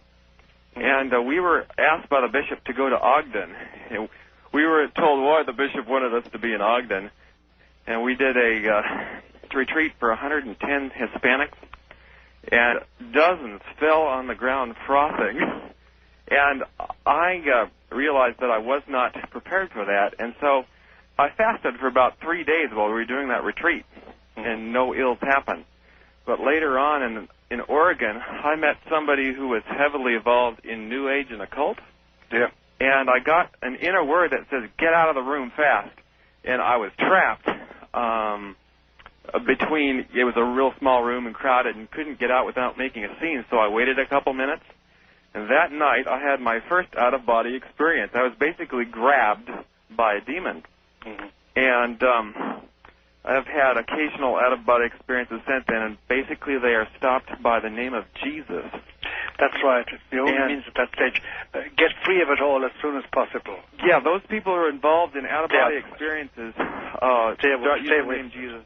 Dangerous? Doctor, thank you for the call. Very dangerous. Very dangerous. Very dangerous. Any truck with that, and you're into what they call, you're onto the middle plateau. And that's a very dangerous situation. Doctor, 3 days of darkness? Yes, there's no doubt about it. There are going to be 3 days when there's a great darkness over our earth, and during which it will be dangerous to be abroad, to be outside your home, and even in your home it may be dangerous. 3 days without sun? 3 days without the lateral light we're used to, Art, yes. Without that. But it's like everything else, when it takes place, they will endeavor to give it an astronomical and geophysical explanation. You know, so much of what you're saying this morning, my audience knows, you might not, because you're in Manhattan, where I presume that you've not been able to hear me. Yes, I've heard everything you said tonight. Well, tonight, yes. But, Doctor, in just the past week, I don't know why, I asked the audience, yes, if one day you arose and the sun did not come up, what would you conclude? I just asked them that general question, and... what was the answer? The answer was, many answers were flippant. Yes. But many answers were they would conclude that the end has begun, or that a change is definitely upon us. It was just, it's eerie to me that I even asked that question. I know. All right. East of the Rockies, you're on the air with Dr. Malachi Martin. Where are you calling from, please? From Fort Myers, Florida. How you doing, Doctor? How you doing there? What's on your mind? Okay. It's something that's been worrying me. How a lot of leaders, religious leaders like the Pope and Mother Teresa, and even, political, like Boris Yeltsin is, very ill. Yeah. And I was wondering, is that like a big sign that it's coming now or soon? Yes, it is. That these main leaders or apostles or leaders in the world are ailing. It means, for me, it's an indication of the end of an era, the beginning of a new era. Well, he's right about that. Mother Teresa, of course, is ailing. The Pope? Yes, the Pope is ailing very much, very much. In fact, within 12 months we may have a new Pope. for all we know. And Boris Yeltsin is ailing, but he's not the only one. There's something happening, and in human history, if you look at it really cohesively, you'll find that no era ends with a plonk like that, and the next one starts. They always dovetail, and our past era is now dovetailing with a new era, which is a bit frightening, quite frankly. Many things are beginning to happen. Volcanoes erupting. The ozone thinning. That's right. Animals beginning to mutate. It seems like all of this is increasing in its occurrence. Increasing rapidly. It is, and Jesus said about his own generation. He said, "This generation," he said, "can tell me in the evening what tomorrow is going to be like. It reads the signs of the weather, but it cannot read the signs of the times." And we are like that. We don't read the signs of the times very well. All right. West of the Rockies, you're on the air with Dr. Malachi Martin. Hi. Hi. Thank you for having me on your show, Art. Yes, sir. Where are you? I am in the Bay Area, all right. California. Yes, sir. I have two questions for, is it Father Martin? Yes. I am, Art, I'm an attorney, and yes. I've also been a Christian for right around 17 years. Yes. I've been studying demonology almost as long. Yes. And I have two questions for the Father and a couple comments, if I could. Go. Yes. First is, what is well, let me preface this and say you have mentioned a couple of times that it's when you do exorcisms, there's a conflict of the wills and driving the spirit out. Primarily the wills. Yes. So what is the basis of your authority to cast out a demon? Christ.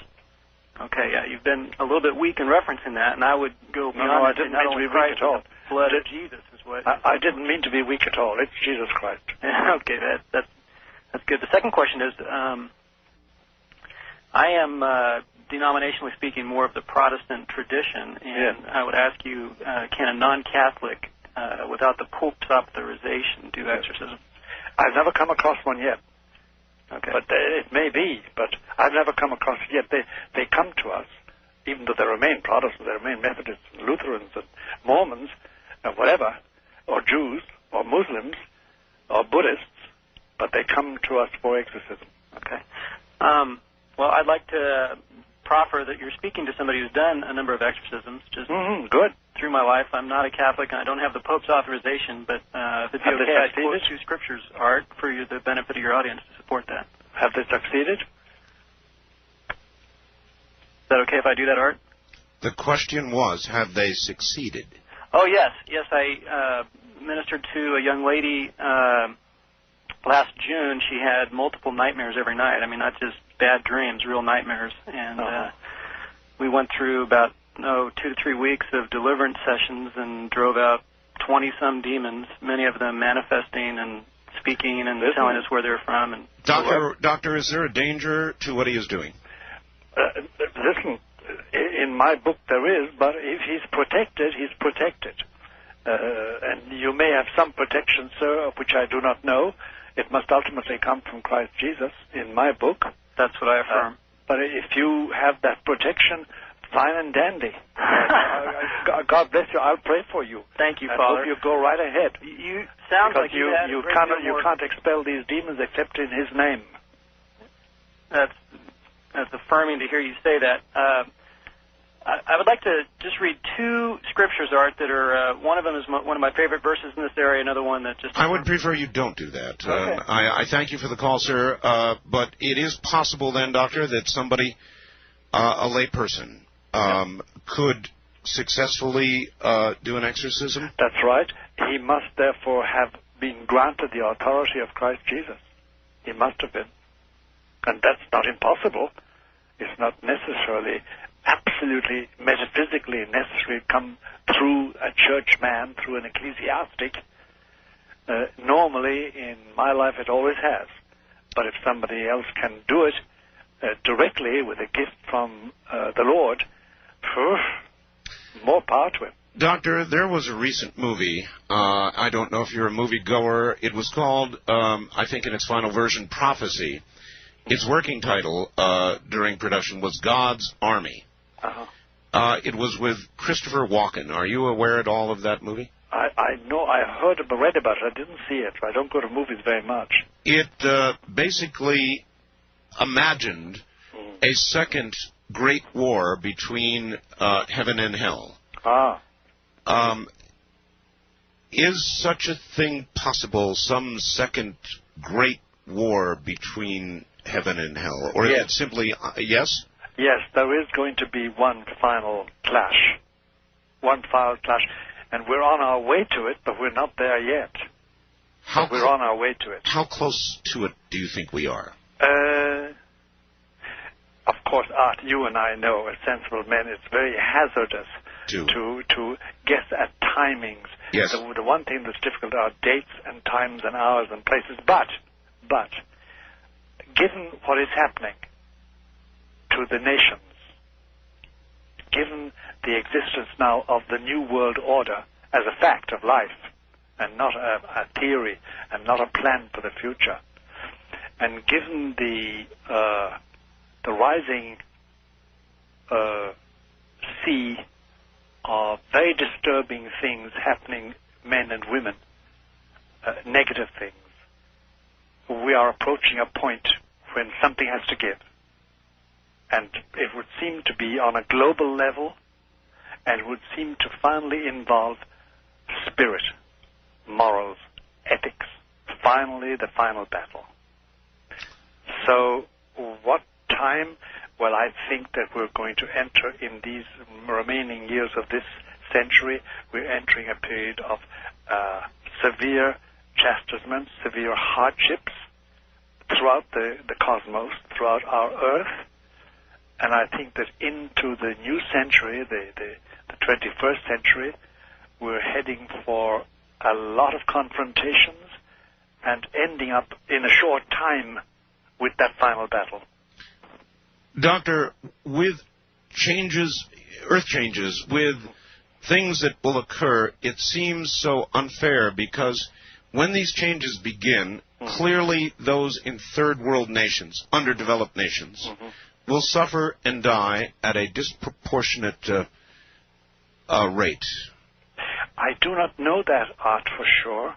I think that where things will be really bad will be in our overcrowded western cities, our big cities, say Mexico City with 30 million, or Atlanta, or Los Angeles, or New York, or Chicago, the big urban settlements.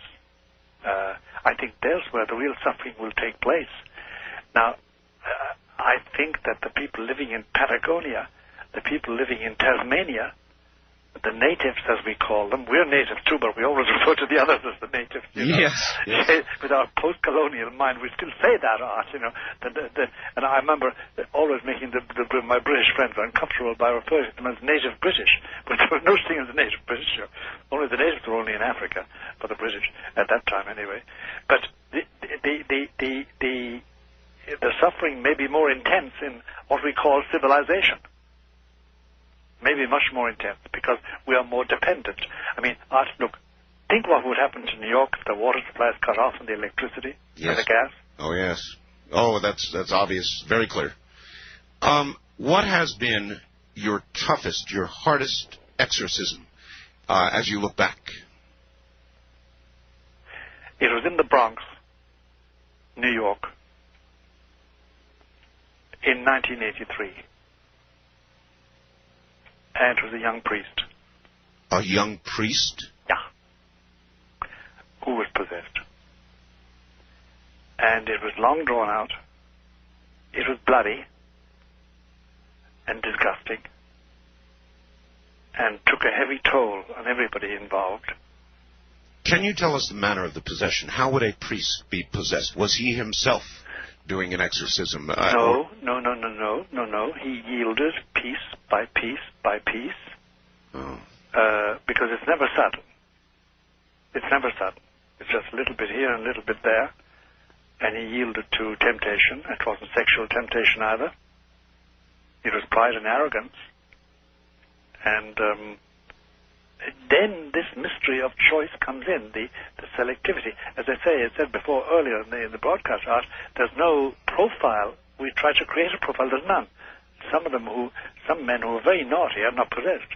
Some men who are possessed are not very naughty in their lives. They're not crooks.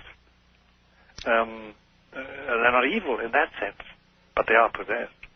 So, but why he yielded, God only knows. It's free will, of course. But it was a very distressing thing and involved a lot of people, involved his whole family, involved his whole parish, involved the local bishop. Wow. And it was very distressing. And he emerged from it, but he succumbed after a short time. He died. He died. He was cured. He was saved, but he died, and he came out of it utterly white. And he was a young man with a big shock of red hair, and a young man. He was a young priest. But the rot had started very early on in his family.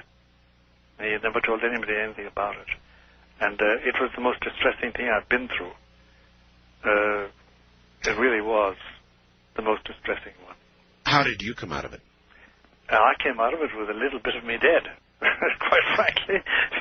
Something I can't get back until eternity when God rewards me, I hope. But something in me died. It takes a little piece of what, Doctor, your faith of... No, it takes a little bit of... You know what? Look, we're both adults.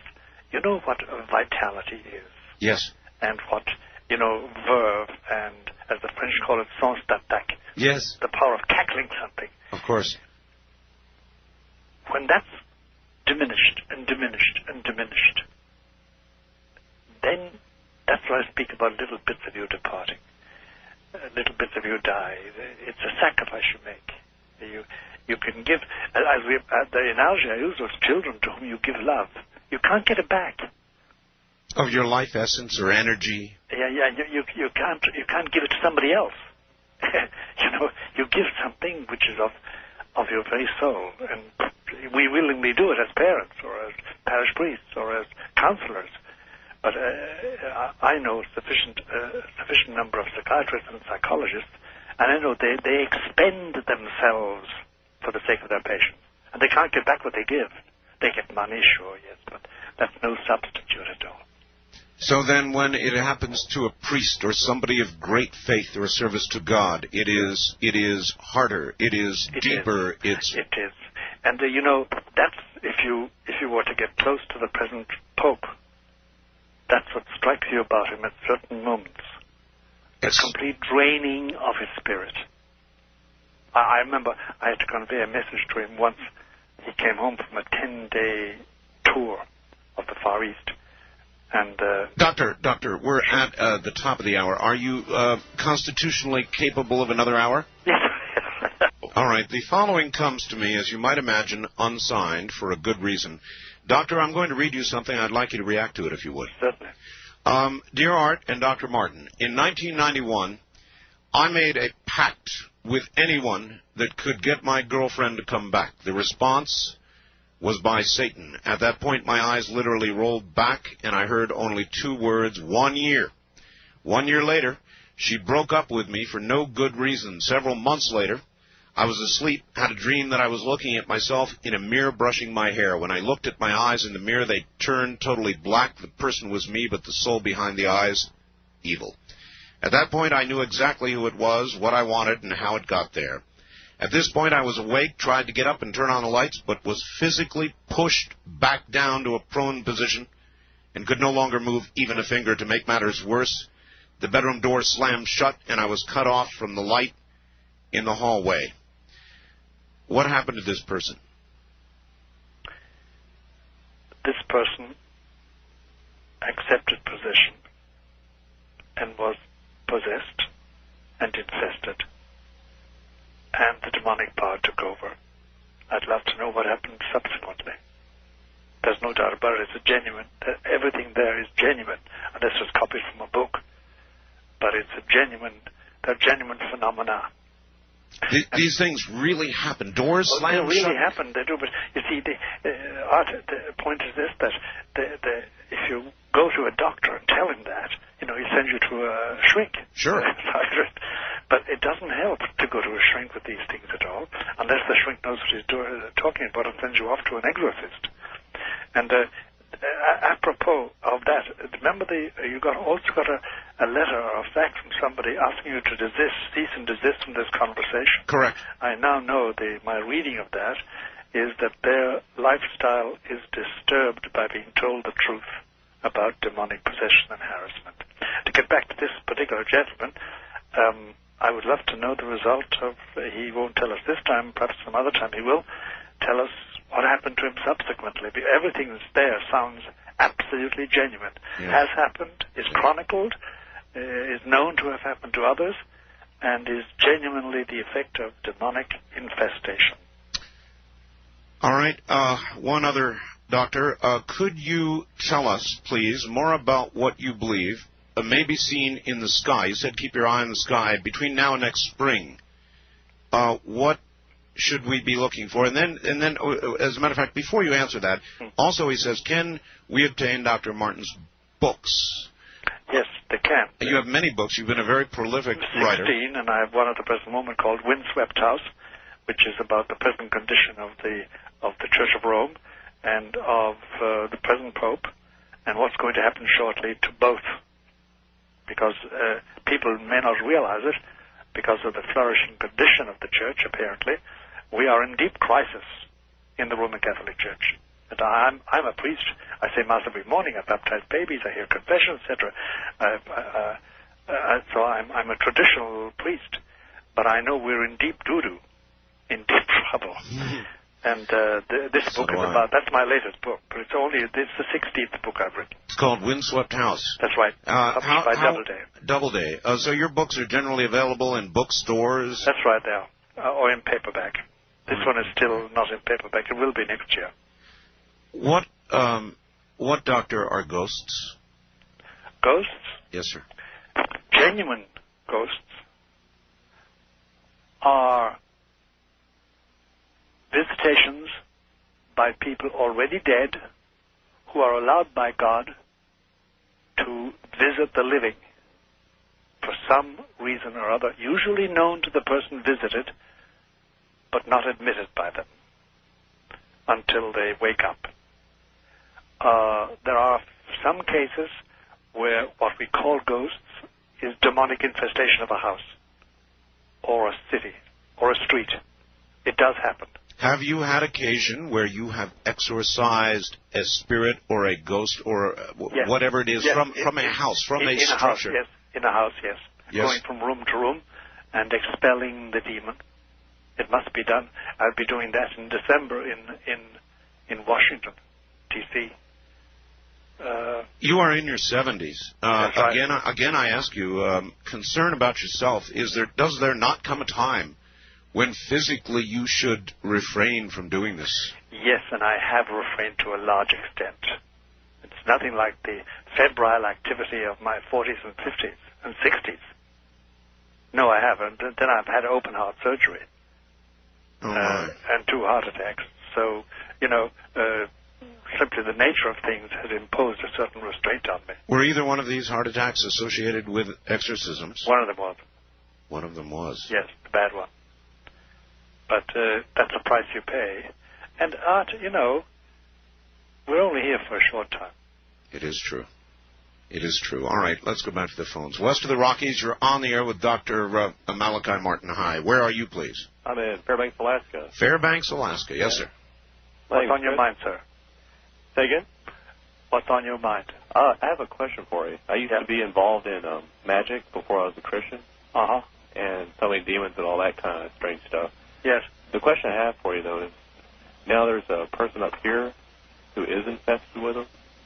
Who's in touch with what? Demons. I mean, you can actually see it because some of the stuff he does. Yes. And I was just wondering, as a Christian, should I even attempt to cast them out or just leave them alone? Oh, that's a good question. It is. Unless you have special authority, don't touch it with a rod. Don't touch it. Keep away from it. Protect yourself. Don't attempt to deal with it. Is that clear enough for you, caller? Yeah, that's fine. It's stronger than you. It's more intelligent than you. Okay. All right. Have a good morning and stay safe. East of the Rockies, you're on the air with Dr. Malachi Martin. Hi. Hi. Good morning to both of you. Art, like I said, I'm sorry I hadn't been listening this morning, but I am taping it for later listening. Where are you, sir? Yeah, I'm sorry? Where are you? I'm in Fayetteville, North Carolina. Excuse me, name is Bill. Hi, Bill. Art, I got a question for you and also one for Dr. Martin. Yes, Bill. If I remember correctly, if you want to jog my memory here, you said that you had a story about a Ouija board which you would not dare tell. That's right. Okay, that's all I wanted to know about that. But that's all I'm willing to say. Yeah. Hey, Dr. Martin, it's a pleasure and honor to speak with you, sir. Thank you very much. Yes, thank you. I was listening to Art's show earlier, and I believe Sunday night you had a Dreamland thing where you had a seance. Is that correct, Art? I have a recording. I didn't have a seance. I wouldn't. I wouldn't do that. But I had somebody on who had conducted a seance, and in the course of that, there was the sound of babies crying. Yeah. And I played that on the air. Yes, indeed. I recall, I believe a woman called in and said she heard a female voice in the background as well. Yes. But nonetheless, Dr. Martin, my question for you is just very simply, what is the role of a seance in the act of demonic possession? And the role of the seance is chiefly this. It lays you open to invasion. Because the essence of a seance is the sitting or standing or lying down, it depends on what physical posture they take, and trying to communicate and to commune with the spirits. And that means opening the channels of your mind and will. And if you do that, you're sitting duck. A sitting duck. All right. First-time caller line, you're on the air with Dr. Malachi Martin. Hello. Hi, this is Rita. Yes, Rita. I have a question. My sister-in-law that lives with us is mentally retarded. Yes. And I feel that sometimes what I see coming out of her is like a demonic thing. What happens is, if you ask her who her friend is, and you ask her in a certain way, she'll say, my friend is Satan of the Black Mountain. Mm. And if... My daughter knows how to get her going and just get crazy. And I just wonder sometimes if... Has she always been like this? Well, not from the start of my marriage to my husband. See, he told me, he said she's evil. And she has evil ways about her. Has she always been retarded? As far as, yes. As far as he knows, she was born that way. And she's got, like, the mentality of a 5-year-old. Mm-hmm. That's what the doctors have said. Now, I've seen her as normal as you and I. I mean, I don't know how you are, but I mean... Yeah, you can presume we're normal. Yeah. But, I mean, my daughter pretends to vomit, and she'll just go off. Yes, and I'll tell her, I'll say, will you stop? Just sit there and stay calm. Ignore her, if you can't do it. Doctor... It brings up an awfully good question. A retarded child, is that an easier target for possession? No, it's not. It's not. There has to be collaboration of the will for possession. Doctor, I wonder how many people in mental institutions all across this country, instead of being mentally ill, may be possessed.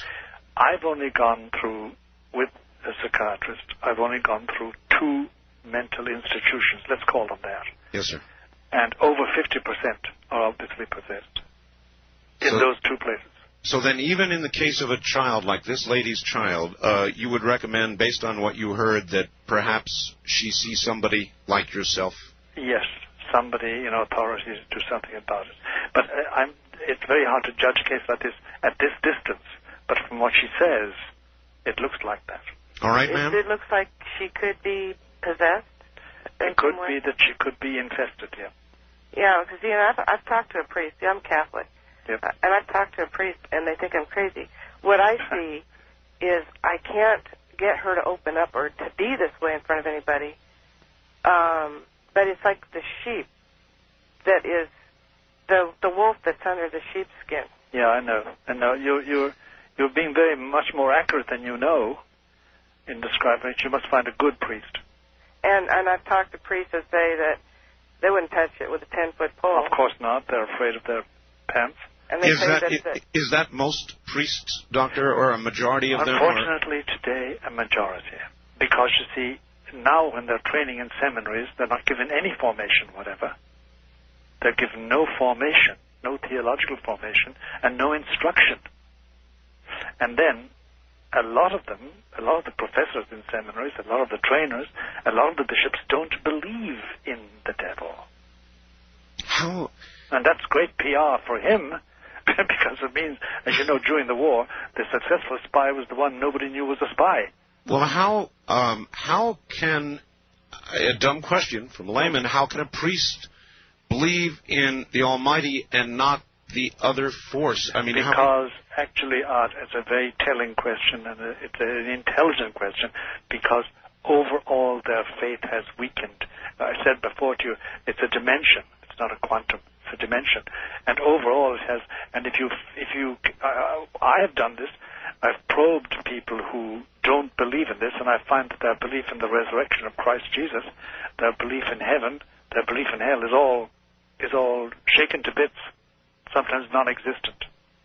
Can I ask you about a very sensitive question again regarding the fallibility of priests?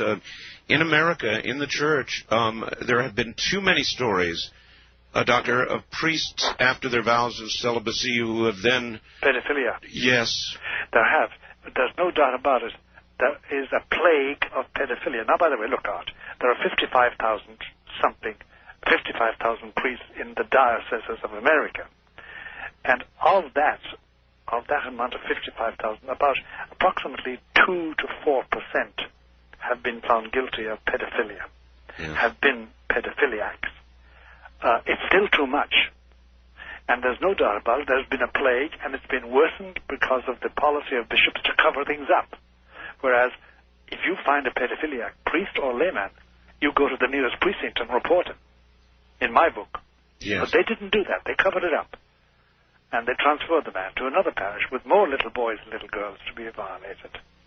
And therefore they have had a very severe amount of trouble. And by the way, since 1985, the Church in America has spent well over $500 or $600 million in out-of-court settlements. Oh, my. And that's the money and the dimes and the nickels of the faithful. Is it, Doctor, because of the Church's attitude about it? In other words, they feel that there's been a breach of faith and they want to work on that breach of faith instead of letting it become a civil matter? Or is it just a plain old cover-up? No, Art, it's more complicated than that. There isn't a network of homosexual priests. We know that now. Unfortunately, there is a network, and they cover for each other. So that's a complicating factor. It's not a wide network, but it does exist, number one. Number two, as you know, for any ecclesiastic in the Catholic Church, there are only two evils, bankruptcy or moral scandal. Yes. These are the two things they're afraid of. Yes. They're not afraid of anything else. And therefore they try and cover anything up which breeds scandal, because that destroys prestige and finally stops money, stops people contributing. What are your feelings about vows of celibacy? I'll tell you something. My experience is as follows: whether as a chaplain in the U.S. Air Force, which I was, or as a parish priest, which I have functioned as, and as a priest now dealing with people, there's no doubt about it that a priest who is a celibate, a real celibate, not just a eunuch, a real celibate, yes. Many who take the vow of celibacy are really eunuchs. Somebody has put a chastity belt on them and thrown away the key, and they're looking for the key. And sometimes they find it, to be rude and lewd about it. But genuine celibacy makes you so specialized that people can confide in you. Yes. And they know you belong to them and them alone. And they know you're not going home at night to your wife. And there's nothing wrong with that. But you're not sharing anything with anybody. Your heart belongs to Christ as a celibate, if you're truly a celibate. But celibacy is it's a gift, by the way. And it's a rare thing, the practice of celibacy. There are a lot of celibates who take that vow. But the practice of celibacy does make a man very special, because he's uniquely devoted. And by the way, I don't know if you've found this out, but the biggest psychiatrists I know, the biggest surgeons, they're practically celibate. Yes. They really are. But there's a price, and that... there's a huge price. There's no doubt about it. And if that's where good celibacy comes in.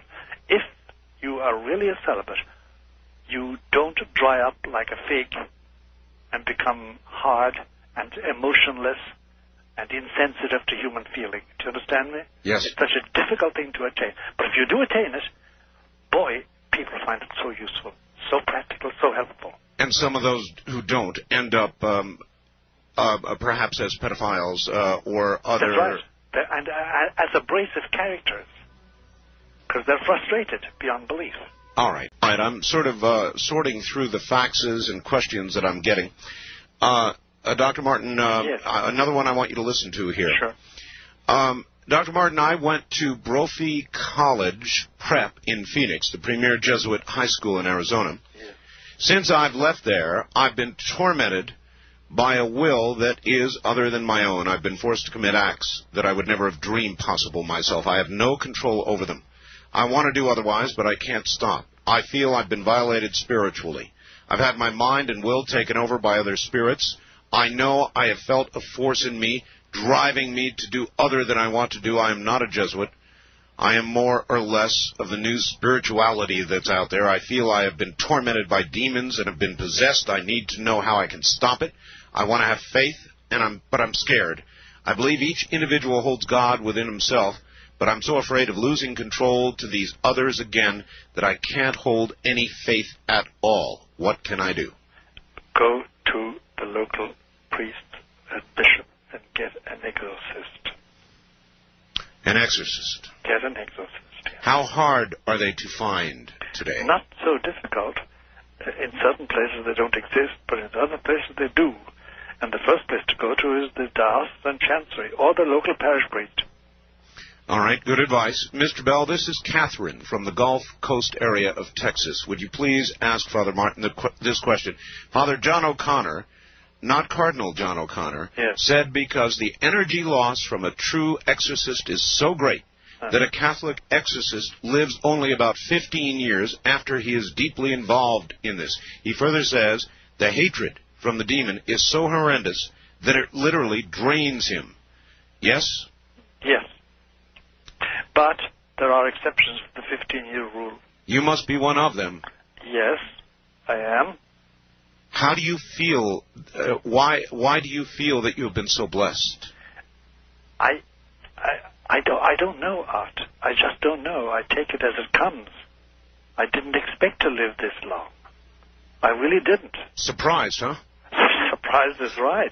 If you had told me that one day would be 76, I would have horse-laughed. Horse-laughed. Yes.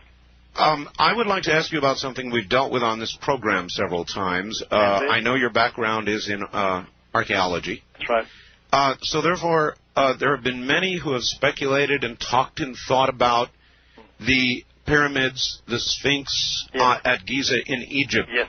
Yes. There is some work going on that may result in the opening of some secret passages below the Sphinx. Yes, I've read about this. I'm not au courant with it. I don't know how far they've got. I don't know really what's being done. But I know there's something being done of that nature. Would you be surprised if there is something very ancient found there? No. See, the soil of Egypt and of Palestine in general preserves things because it's dry. And I'm convinced that one of these days we're going to find the most extraordinary things, like, for instance, a copy of the Bible coming from pre-exilic times, that is before the Babylonian captivity. That's about 580 BC, which would be tremendous to find. And if we did, what would you imagine might be within that would cast out on much of what we believe? It wouldn't. It would confirm. It would confirm. It would confirm, because I'm certain that we have a proper tradition, but it would be lovely to have a manuscript from that time, from the time of Isaiah. Do you believe that the Ark of the Covenant will be found? Personally, I do, but I have no objective scientific grounds for saying so. I think it will be found. Well, as you know, this new tunnel, archaeological tunnel that has just been reopened again. Yes, caused all the trouble. Yes, many believe that the Ark of the Covenant is close. It may well be. As I say, I have a feeling that we will find the Ark of the Covenant, that God will allow us to find it. But I have no I have no archaeological reason for saying that. All right, one more, and then we'll go back to the phones. Joseph in Seattle wants to know, do you have any comment about the numerous sightings and encounters of and with what are being called extraterrestrial beings and their relationship, if any, with demons, angels, and the quickening process? The only comment I would make is that some of the so-called or so-defined sightings of extraterrestrials sounds like demonic activity, but I have never examined the thing closely and scientifically and professionally, so I don't know. But some of it sounds very like demonic activity and nothing to do with extraterrestrial beings, if such things exist. Do you rule out the possibility of extraterrestrial beings? No, I do not. We just don't know. Would the existence of them in any way shake your faith? No, it would not. Not the slightest way. It would expand my consciousness. For instance, when Columbus discovered America, in that sense discovered America, it was a mind-opener for the Europeans. Certainly was. It was a mind-opener. I mean, it revolutionized the whole of Europe and the whole of the world. And they found it impossible to believe it in the beginning, because they believed there were two-headed men and giants and misshapen creatures outside Europe. They didn't know anything better. Then they suddenly found out that there were generations of people living outside of Europe that had lived and died for hundreds and hundreds of years. So revolutionized, and they didn't lose their faith. They on the contrary, they expanded it. I have an inkling, I don't know, but from the data so far assembled, I've a feeling that there's no extraterrestrial life within our galaxy. That may well be. I think it's outside our galaxy. That may well be. But that's only my own assessment. Yes, I'm not an astronomer. First-time caller line, you're on the air with Dr. Malachi Martin. Hi. Hello, Dr. Martin. Yes. Yes, about 5 years ago, I had in a weak moment, yes, I had a suicide attempt. Yes. It seemed like there were forces in the house that saved me. Uh-huh. Okay. Where are you, sir? I'm in Vancouver, Canada. Okay. All right. Yes. Okay. Now, about 6 months before that, we were doing a bunch of, not Ouija, but the same sort of thing in the house. Yes. And it seemed as though there were forces. Yes. And it seemed as though I was saved. But I've had nothing but bad luck since this time. Can you tell me... Well, if you have dabbled in the Ouija board seriously, and if you've dabbled in any... It's occult, there's no doubt about that. You're dealing with occult forces. Then you may have some attachments to you that you don't like, spiritual attachments in your spirit, and you want to get rid of them. Yes. And you want to get a good priest who can get rid of them for you. It's very hard to get rid of them yourself, but a good priest can do that. I'm not a Catholic or...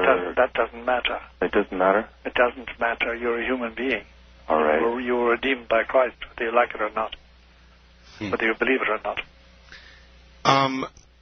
So seek proper help. That's right. Doctor, the nature of suicide. Yes. What happens to a soul that commits suicide? Well, you know, it's called Satan's eighth sacrament, suicide. There are 7 satanic sacraments, apparently, but so suicide is the 8th one. What happens is briefly this, that by my own hand, I cut myself off from leading a life according to God's will, who is the master of life and of death. And by doing that, I violate a fundamental commandment of His, which is do not kill yourself. It's a fundamental law in my nature. And I thereby enter the gray area where I can never see the light again, I can never be with God, I can never have happiness, and I suffer the torment of being separated from the one thing that would have made me happy, would have made me, beatified me forever, God and His beauty and His truth and His heaven. What about those people that suffer physical maladies that are terminal and horrible and simply... I know.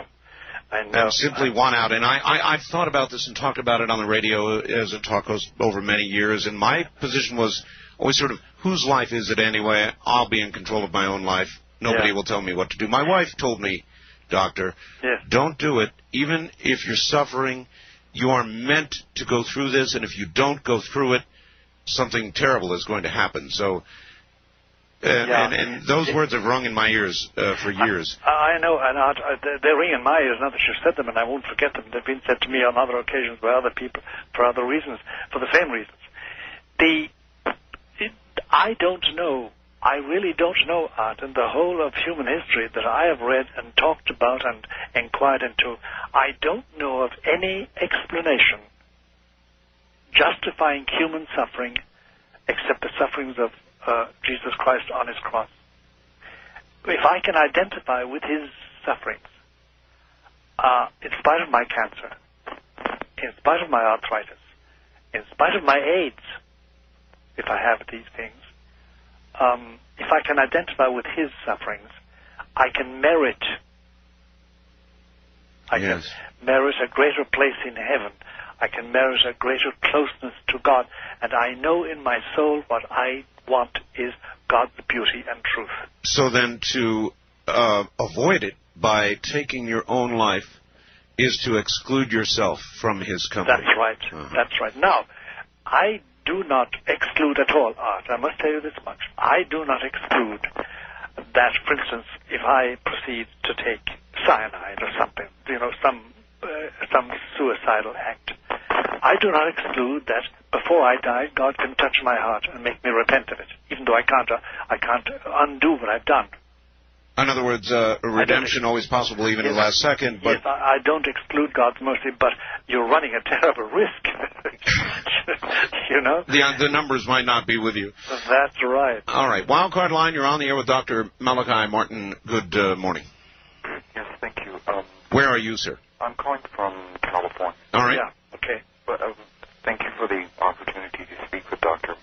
Malachi. I had a couple of questions, but first I was very concerned about something that you said. You had stated that something about the draining of your spirit. Yes, that's right. I didn't really understand. All right. Let's try and explain that again. In the course of an exorcism, your spirit is drained, or a piece of you is lost forever. Is that about right? That's about it. You give out something you can't get back. Otherwise, you're no good. You're not effective. It's like the love you give your child, or your wife, or your husband, or your country, or a cause.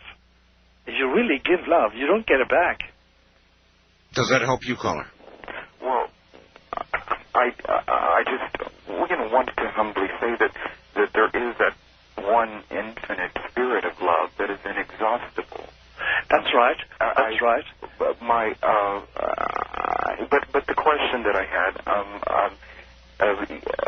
in my studying of metaphysics, and I do stay within, the matrix of Christian principles. Yes.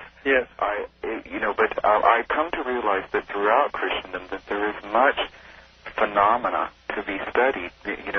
From the Appalachian people who handle serpents and drink poison in the name of Christ, and glossolalia in the church, stigmatas, and these exorcisms and apparitions, So your question is? Well, I just wanted him to comment on that. And another question that I had was yes? Is not the revelation, in your thinking, a prophecy of mass exorcism? Mass exorcism, I never heard of that. I don't think it's possible. Too bad. It's just not possible. Too bad. Because we could use one. Well, we could, Art. We could, but this is one-on-one. One-on-one. It's always one-on-one, isn't it? It is finally one-on-one. There is such a thing as a demon sharing several people. And you can get rid of that demon and exclude that, but it's not a mass exorcism. You're still concentrating on one damn spirit. East of the Rockies, you're on the air with Dr. Malachi Martin. Hello. Yes, this is Thomas in Madison, Wisconsin. Yes, sir. Yes, Thomas. It's an honor to speak to you, Father Martin. Thank you very much for saying that. Yes, I just finished reading your book, Hostage to the Devil. Uh-huh. And I thought it was one of the best books I've ever read. It was fascinating. And in one of the chapters, you spoke about a professor who was one of the leaders in parapsychic development and astral travel. That's right. And I was wondering if that has any connection with what is widely known now as remote viewing. Yes, it has. And if there's any demonic possession related to remote viewing. Yes, there is.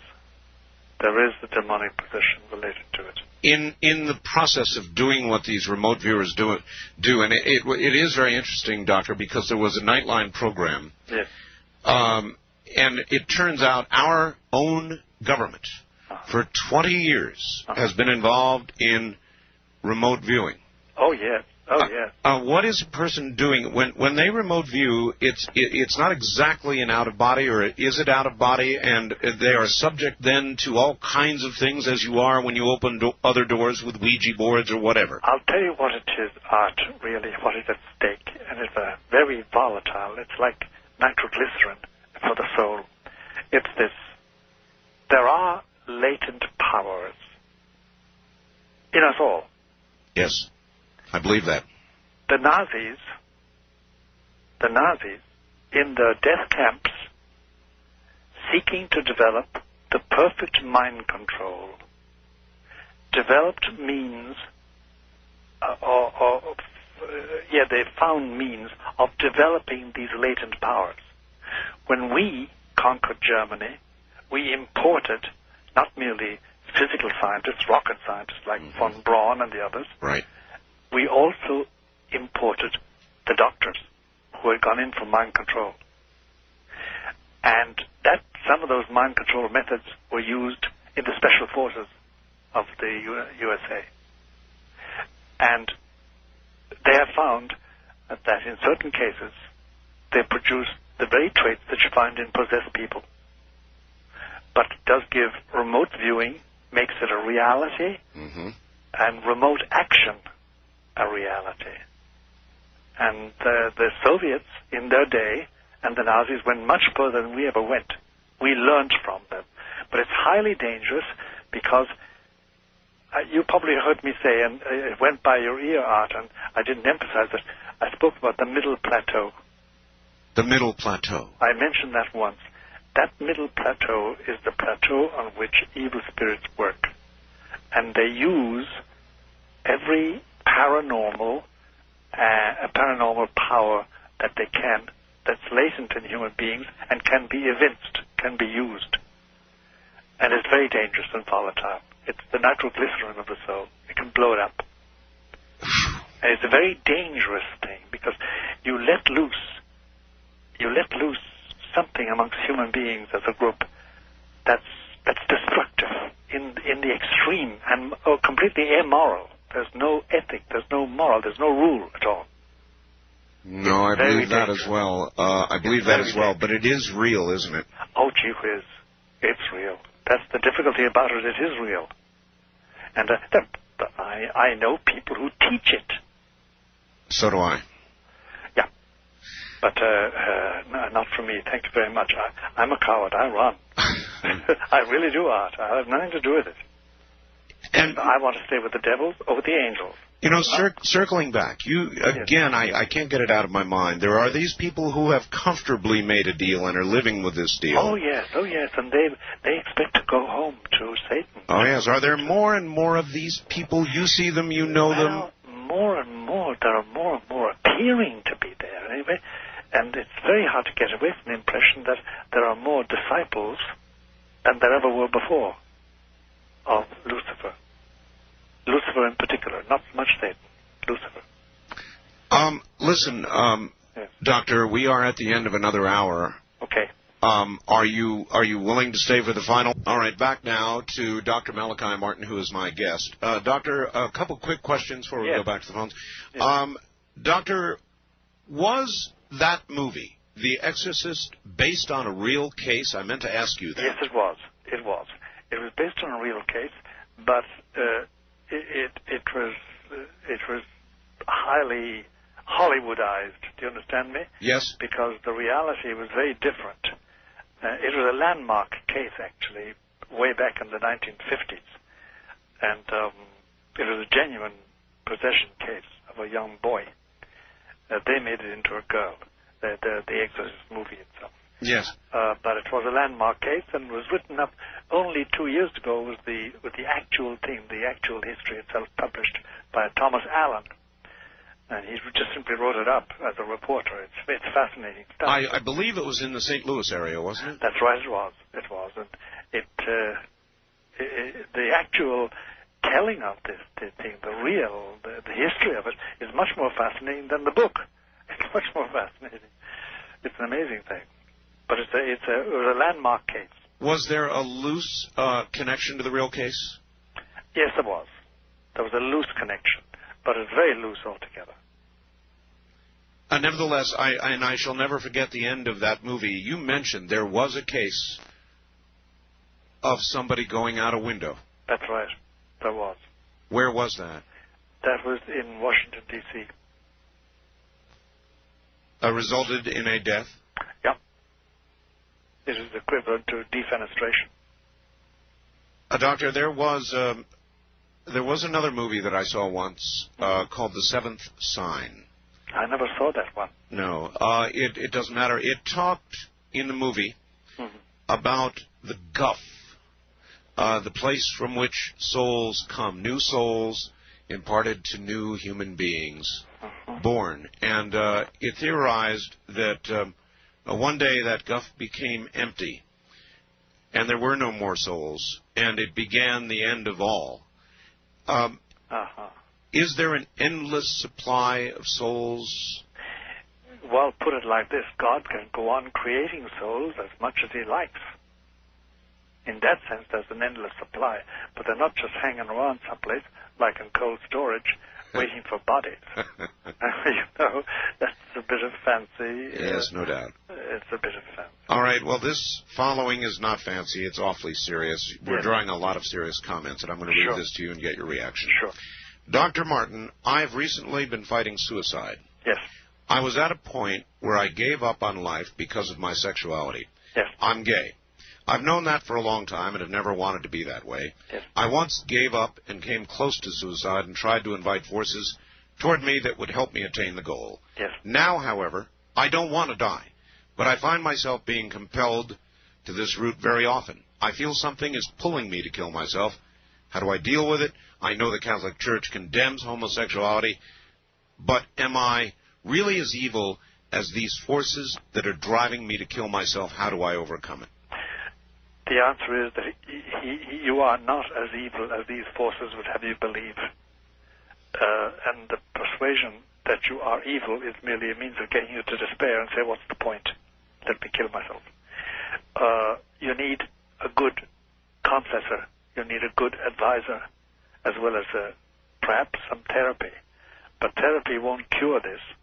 It's a question of asking God's mercy and getting it, and getting absolution for sins, and starting the long process of cultivating friendship with God. It can be done, and a good priest will help you, and there are good priests. All right. On behalf of a lot of people out there, I'm going to ask this. If someone wanted to try to ask you, Father, a personal question, is there a way to do it by writing to you, or is there I know you have a web page. I have a web page, but perhaps they want to make it more private than that. In that case, they can address a letter to me at the following address: 217 East 66th Street, New York, 10021. that will be confidential. I may never answer, but I usually answer all my letters. Well, that's going to be a chore. That's going to be some chore. That'll keep you busy. Yeah.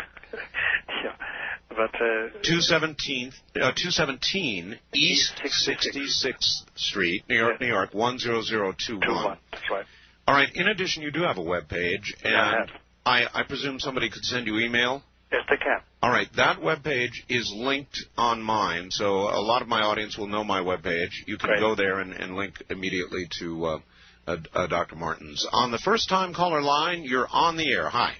Yes, I'm calling from Honolulu, Hawaii. Yes, sir. My name is Father Seraphim. I'm a member of the Russian Orthodox Church. And, yes, sir. Hello, Father Malachi. Hello, Father. How are you? Very good. We've been hearing an awful lot. I'm a member of the Russian Church Abroad, which is old calendar, and very opposed to the ecumenical movement. Gotcha. And with the Balamon document, accepting basically was against uniatism, but yes. A mutual acceptance of both the Roman Church and the Eastern Church of Sacraments, both ways.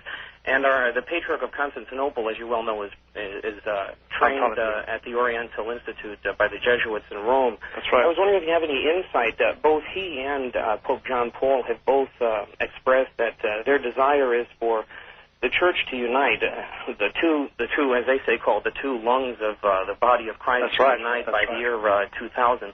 What insight do you have in this? Well, I'll tell you, Father, I didn't get your name. Father what? Father Seraphim. Father Seraphim. Father Seraphim, I wish I had better news for you in this matter. I can tell you exactly where we stand in the matter.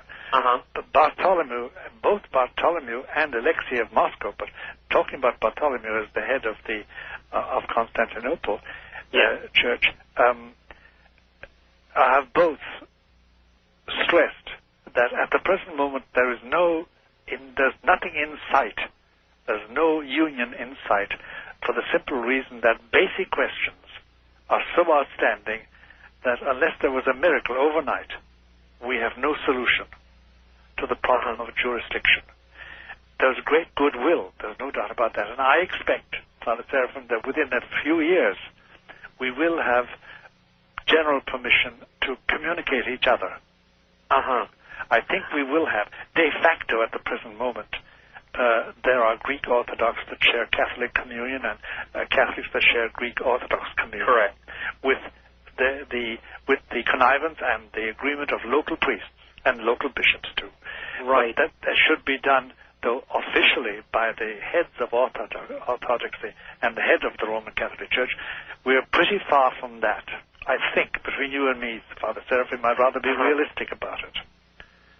How does the Pope see the Balamon document, which effectively was against uniatism, but did accept on a unilateral basis? It did accept the validity of both churches and their sacraments. Oh, it did. And by the way, we didn't even need that document because we have always accepted the validity of Orthodox sacraments. My God.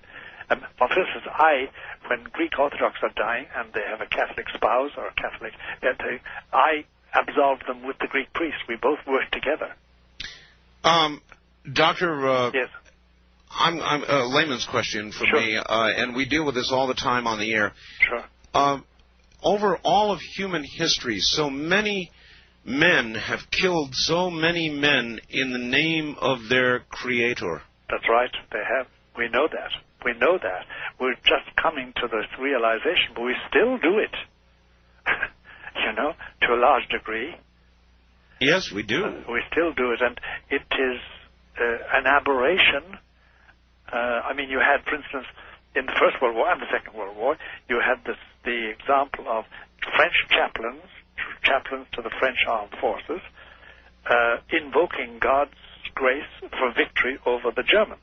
And you had on the German side, German chaplains invoking God's help for Germans to have a victory over the French. Exactly. It becomes at a certain stage ridiculous, and it's counterproductive. This is a stage through which religions have gone, and I think they're now getting to the stage of saying it's all foolishness. There's no such thing as God sanctifying killing or industrial slaughter. That's what I always thought, and I think that has moved many away from faith. It sure has, and it has disaffected many Catholics and many believers, both Jewish and Muslim and Christian and Catholic. All right. It disaffected them, and it's our own fault.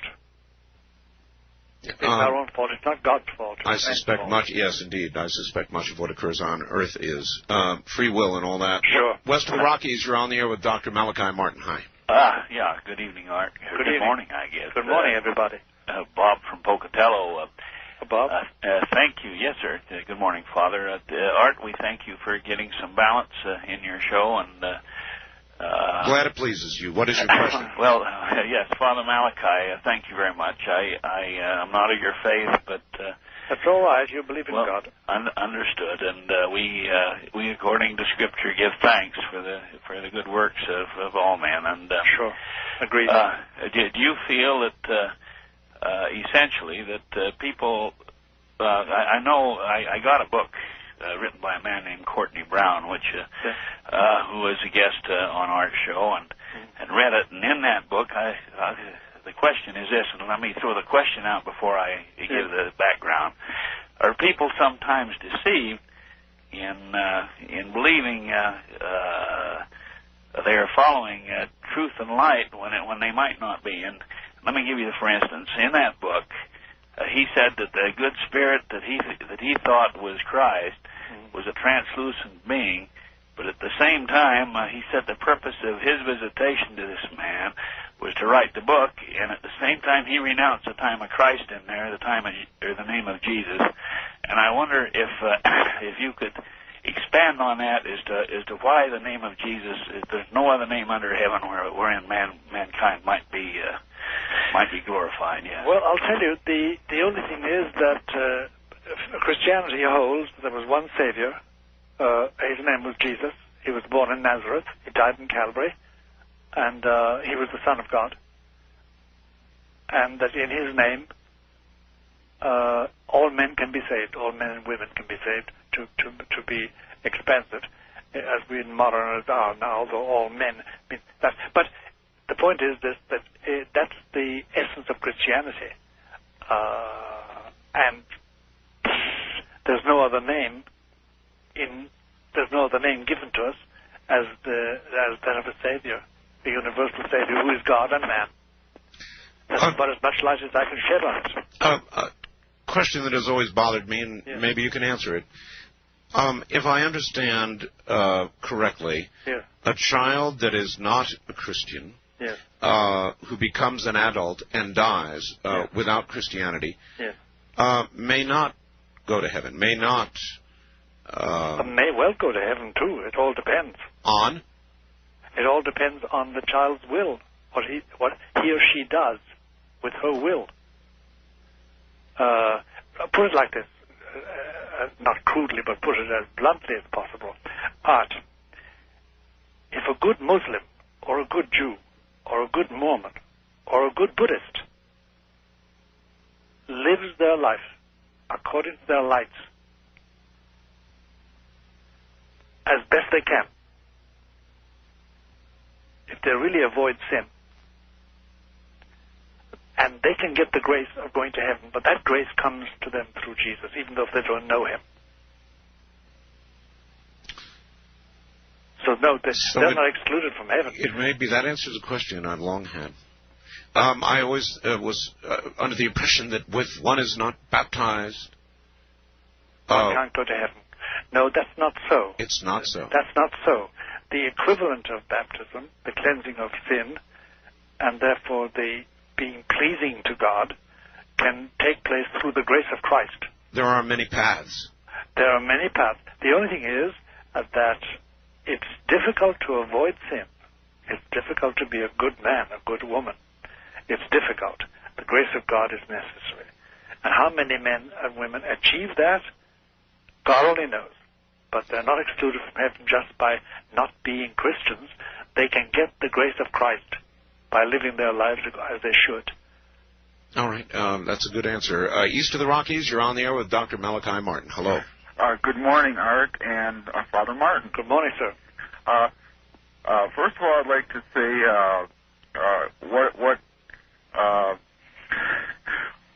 that a man like you oh, I'm sorry, I was just trying to be complimentary. Where are you, sir? I am calling from Valparaiso, Indiana. All right, I presume you have a question. Yes, I've had a problem since I was a child, and it has to do with what I consider in the harassment category. Yes. They seem to be wolf spirits, and yes, and I'm wondering if you have any type of familiarity with these type of things. I've had a recent experience, but I can spare you that if you don't have a lot of time. Well, that depends on Art, really. He's the boss of the time here. But I'll tell you something. This is not an unknown thing. You're not telling me anything new. Okay. And it can be dealt with. A wolf spirit. What does that mean, Doctor? Well, it means that some demon is taking the form of a wolf. That's all it means. Is that all that it means? Oh, yes. They take the form of wolves or of dogs or snakes. When I was a child, I used to watch the Late Late Show, and I was very frightened by like Wolfman movies and things like that. Do they take advantage of fears? Of course like they do. those? Of course they do. But there must have been some. I don't know your history, so we haven't the time. But there must be something in your background, either generational or your parents or yourself. I am half French. Well, that's still les Français sont aussi bien, tu sais. One quick thing. A person that claimed to be a seer had said that there was a person that was with me, and when I was at the place that she had said that, there was nobody with me, and she said that this was a large person. Could that have been a guardian angel? And that's the only other question that I have. It could have been a guardian angel, but by this time the guardian angel should have announced himself. Is fear an open door? Is what? Is fear? Yes, it is. An open door. It is an open door. Surely you cannot go into a room to perform an exorcism with fear that overcomes your ability to deal with the fight ahead. Now to my guest, Dr. Malachi Martin, in Manhattan, where I suspect the sun is probably beginning to come up. Well, it's not quite up yet. There's a little bit of rain and rain clouds here. I see. But it's a good morning, though. It's not one of the three not one of the 3 days of darkness somewhere. No. It's just simply good old American rain. You know, and it's probably the tail end of some hurricane or something out in the Atlantic. All right. It's still, life is good. Life is good. Life is great. Doctor, a couple of facts questions. Do possessed people tend to cluster together or associate with each other? Yes, they do. Are there people in high government positions, such as mayors, councilmen, even presidents, national leaders, in your view, who are possessed? I have known leaders, without saying at what level, municipal, state, or federal, who I have known who were possessed. Yes. I don't say which country even, but yes, certainly. Are there things, Father, that in the course of a exorcism have occurred that you would not ever talk about publicly? Yes, there are. There are. Things connected with somebody's personal shame, things that are very derogatory to a country or a race, and then a third category of things which are forms of blasphemy that hurt you to know. That hurt you to know? Even to know it hurts you, yeah. I understand. Yeah, it hurts you to know it, so I just know. I wouldn't tell anybody. First-time caller line, you're on the air with Dr. Martin. Hello. Yes, hello. Where are you, please? From Tahunga, Reverie, California. Yes. Okay. Good morning, Doctor. Good morning, Art. Yeah, yes. Good morning to the world, really. That's right. I'm wondering whether or not a person can be possessed, first part of this question, and not have any fear. Does that mean it's a complete... Not of any fear. Not of any fear of what? Of anything. Of virtually feeling that that from the earliest days of my recollection of my walk onto one side of the hill or the other has allowed me to experience something that I've always had a notion that may be playing with the dark side. Yes. But I wonder if it's possible to have a possession by, as you say, one generation to the next with a spirit or a demon that has to be not considered really that malevolent. Someone more like. Well, you may not consider it so. The question is, can you be possessed and be in effect comfortable with that? Is that your question? Yeah, something like if my family went back to the Borgias. All right. Those who are perfectly possessed are quite comfortable and don't want to change.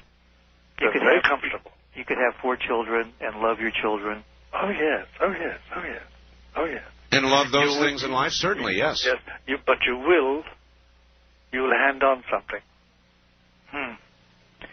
Because, look, my friend, I will probably never have the pleasure of meeting you, but I know this much, that if we were to meet, if you meet anybody, if you have some interchange with anybody, even on the telephone, even by this radio satellite that is linking us now, you modify the person morally. You've modified me already, and I've modified you.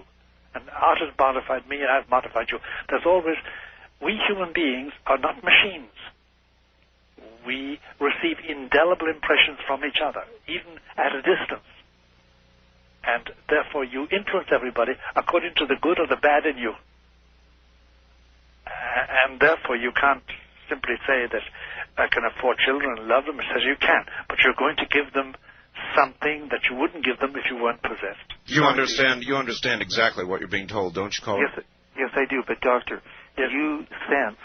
Do you go by sense or do you go by a knowing? That you know or understand. It's a knowing, caller. That's not hard to answer. It's a knowing.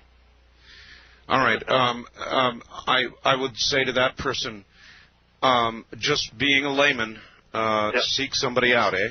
That's right. That's right, I would. Wildcard line, you're on the air with Dr. Malachi Martin. Hello. Yes, is it myself? That's you. Okay. Where are you, sir? I'm in Wenatchee, Washington. All right. And I had a question, but I just was kind of really thrown off by something. Father Malachi, is it? Yes. Okay, pronounce it right. When you're talking about there are many roads to salvation. Yes. Am I interpreting that right? No, I didn't say that. There's only one Savior Art said that. and one salvation. Actually, I think Art said it. Well, we were talking about people not of the Christian faith, and I said there may be many paths. Many paths. But really, there is only one. It's just that it is possible, and the discussion was centering around whether it's possible for somebody not of the Christian faith to be saved, to go to heaven as we all would wish, and the answer was yes. The answer is yes. In the way you live your life. And the Is there a mechanism scripture reference that I might look at, or I beg your pardon? are you basing that on a scripture reference? No, I'm not basing it on scripture reference because scripture doesn't contain all the truth I need. Okay. I'm basing it on the teaching of the Church. Of the Catholic Church? Of the Catholic Church, yes. I'm a Catholic priest. Right. I just wanted to clarify that. I was thrown off, and I thought, and if there's something, I mean, I don't mind you believing whatever you want. No problem at all. Well, you should. You should really mind what I believe. I'm really mind what you believe, too. I want you to believe the truth, and you want me to believe the truth. Well, I guess maybe well, whatever. You're not indifferent to my salvation. I'm not indifferent to your salvation. I want you to be saved, and you want me to be saved. Oh, sure. Yeah, because hell is a nasty place. I can't be feckless and say, oh, do what you like, believe what you like. No. I want you to believe the truth. And I say that with great love.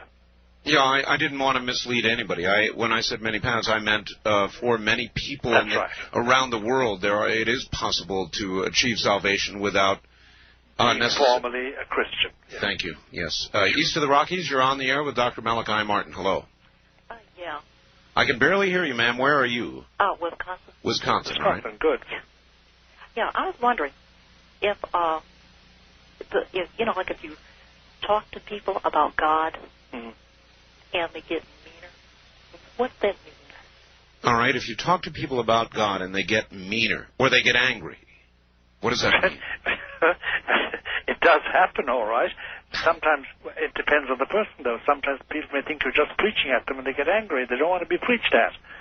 Others, because they don't believe in God and they've shooed away from it and they don't want to be reminded of it. There can be various reasons why they get mean, and they shouldn't be mean. They should not get mean. If there is a particularly violent reaction, then it might have more meaning, mightn't it? That's right. It might have art, yes. It would, if it is a particularly violent reaction. And as a Catholic, I often met that in my youth. When there was much more prejudice against Catholics. I get a very violent reaction from people. But people are funny, you know. They are. There was a TV show named that, I think. West of the Rockies, you're on the air with Dr. Malachi Martin. Hi. Hello. Hello. Hello. Hello, Doctor and Art. Yes, where are you, ma'am? I'm in Southern California. Okay. My question is, excuse me, what are your thoughts about multiple personality disorder? MPDs, as we call them. Yes. I'll tell you, the experience I've had working with psychiatrists is that the cases we've come across, over 50% are not what traditionally called MPDs. They are a question of multiple demonic possession. And how would that be determined which? Only by exorcism, by trying exorcism. I'll give you one case, concrete case, and I'll do it fast out. Okay, it's a woman, grandmother, engaged in certain rites, Satanist rites, affecting the life of her grandchild and her own daughter, and doing it in the name of Isabel, one of their personalities, and then suddenly switching to Hilda, and so on, multiple personality. But we decided that it was too Satanist in its tone, and we should try exorcism. And having tried exorcism, we found she was possessed. She entertained these demons. Oh, my. Yeah. Doctor, is Satanism growing? Put it like this. The incidence of Satanism, both the clergy and the police find, seems to be on the increase. Seems to be. Yes. It's very hard to know. It seems to be. Is it that it's becoming more open, more flaunting? We don't know. But certainly the incidents are much more frequent nowadays. And you never know. It's very hard to tell. You put that together with an 800% increase in the Northeast where you are in exorcisms. There does seem there's a special influence. Now, I should, but it's not relevant, perhaps, but I should tell you the attitude of the Roman Catholic Church for a long time has been that this is especially, it's a time of history, especially in which Satan, Lucifer, has special liberty, which will end with the year 2000. But it's a part of inner Catholic law, that. East of the Rockies, you're on the air with Dr. Malachi Martin. Hello. Yes, this is Betty in Kansas City. Hello, yes, Betty. Hi.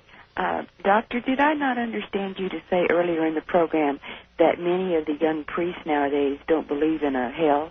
That's right. You know, I am the wife of a Baptist preacher. Yes. And for years now, my husband and I have had the theory that so many times we hear the love of God preached, but there's no the old-fashioned hellfire and brimstone. I know that's gone. Yes. From Catholic and that's why we're in such trouble today. I know it is. I agree with you, ma'am. Yes.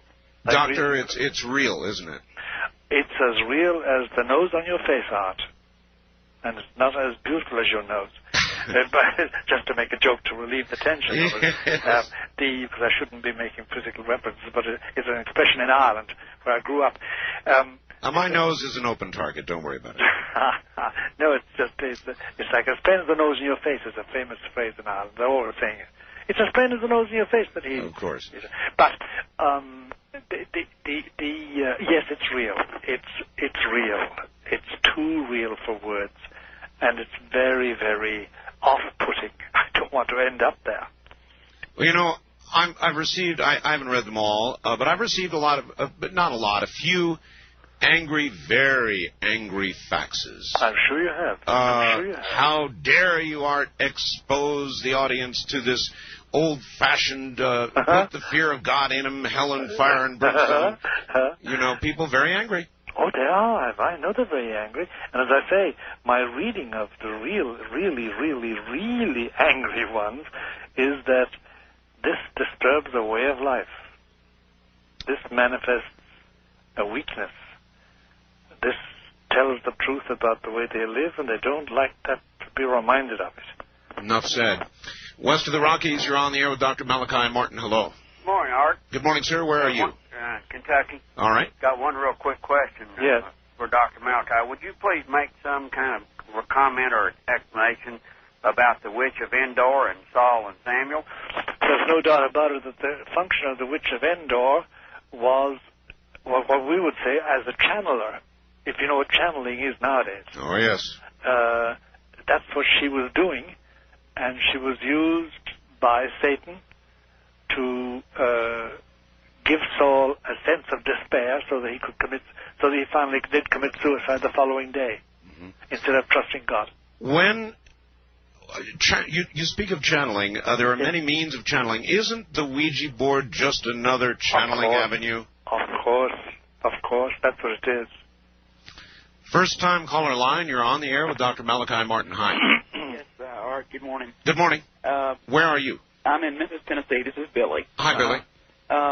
Doctor, I'm quoting from Mark 16. It's a bit familiar passage to you. And he said unto them, Go ye into all the world and preach the gospel to every creature. He that believes and is baptized shall be saved. He that believeth not shall be damned. That's right. And these signs shall follow them that believe. In my name shall they cast out devils.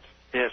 It just said that the requirement where is there to believe to cast out devils. What do you base your premise on that you have to be of special authority to cast out devils? I'm not saying that you have to be that.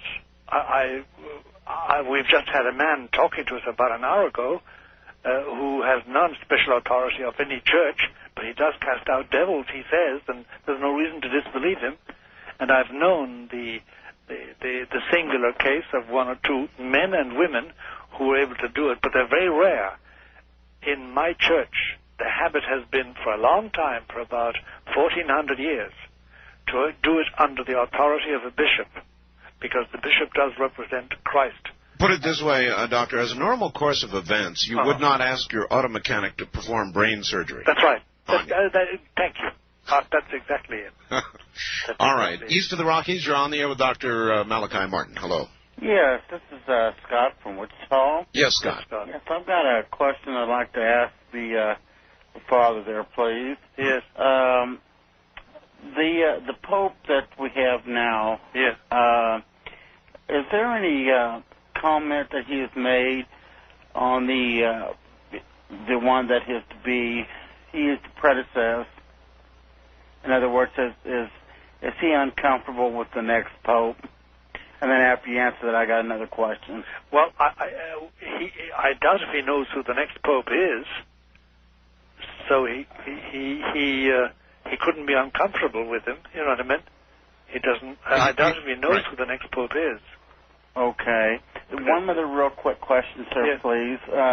A very good friend of mine here that lives in the same building that I do. We talk about what you've been talking about this evening, or this morning, rather. Yes.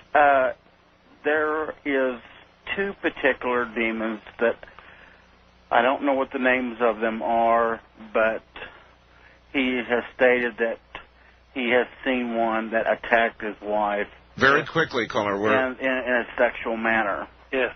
There's one for men and then one for women. Yes. What are those names, please?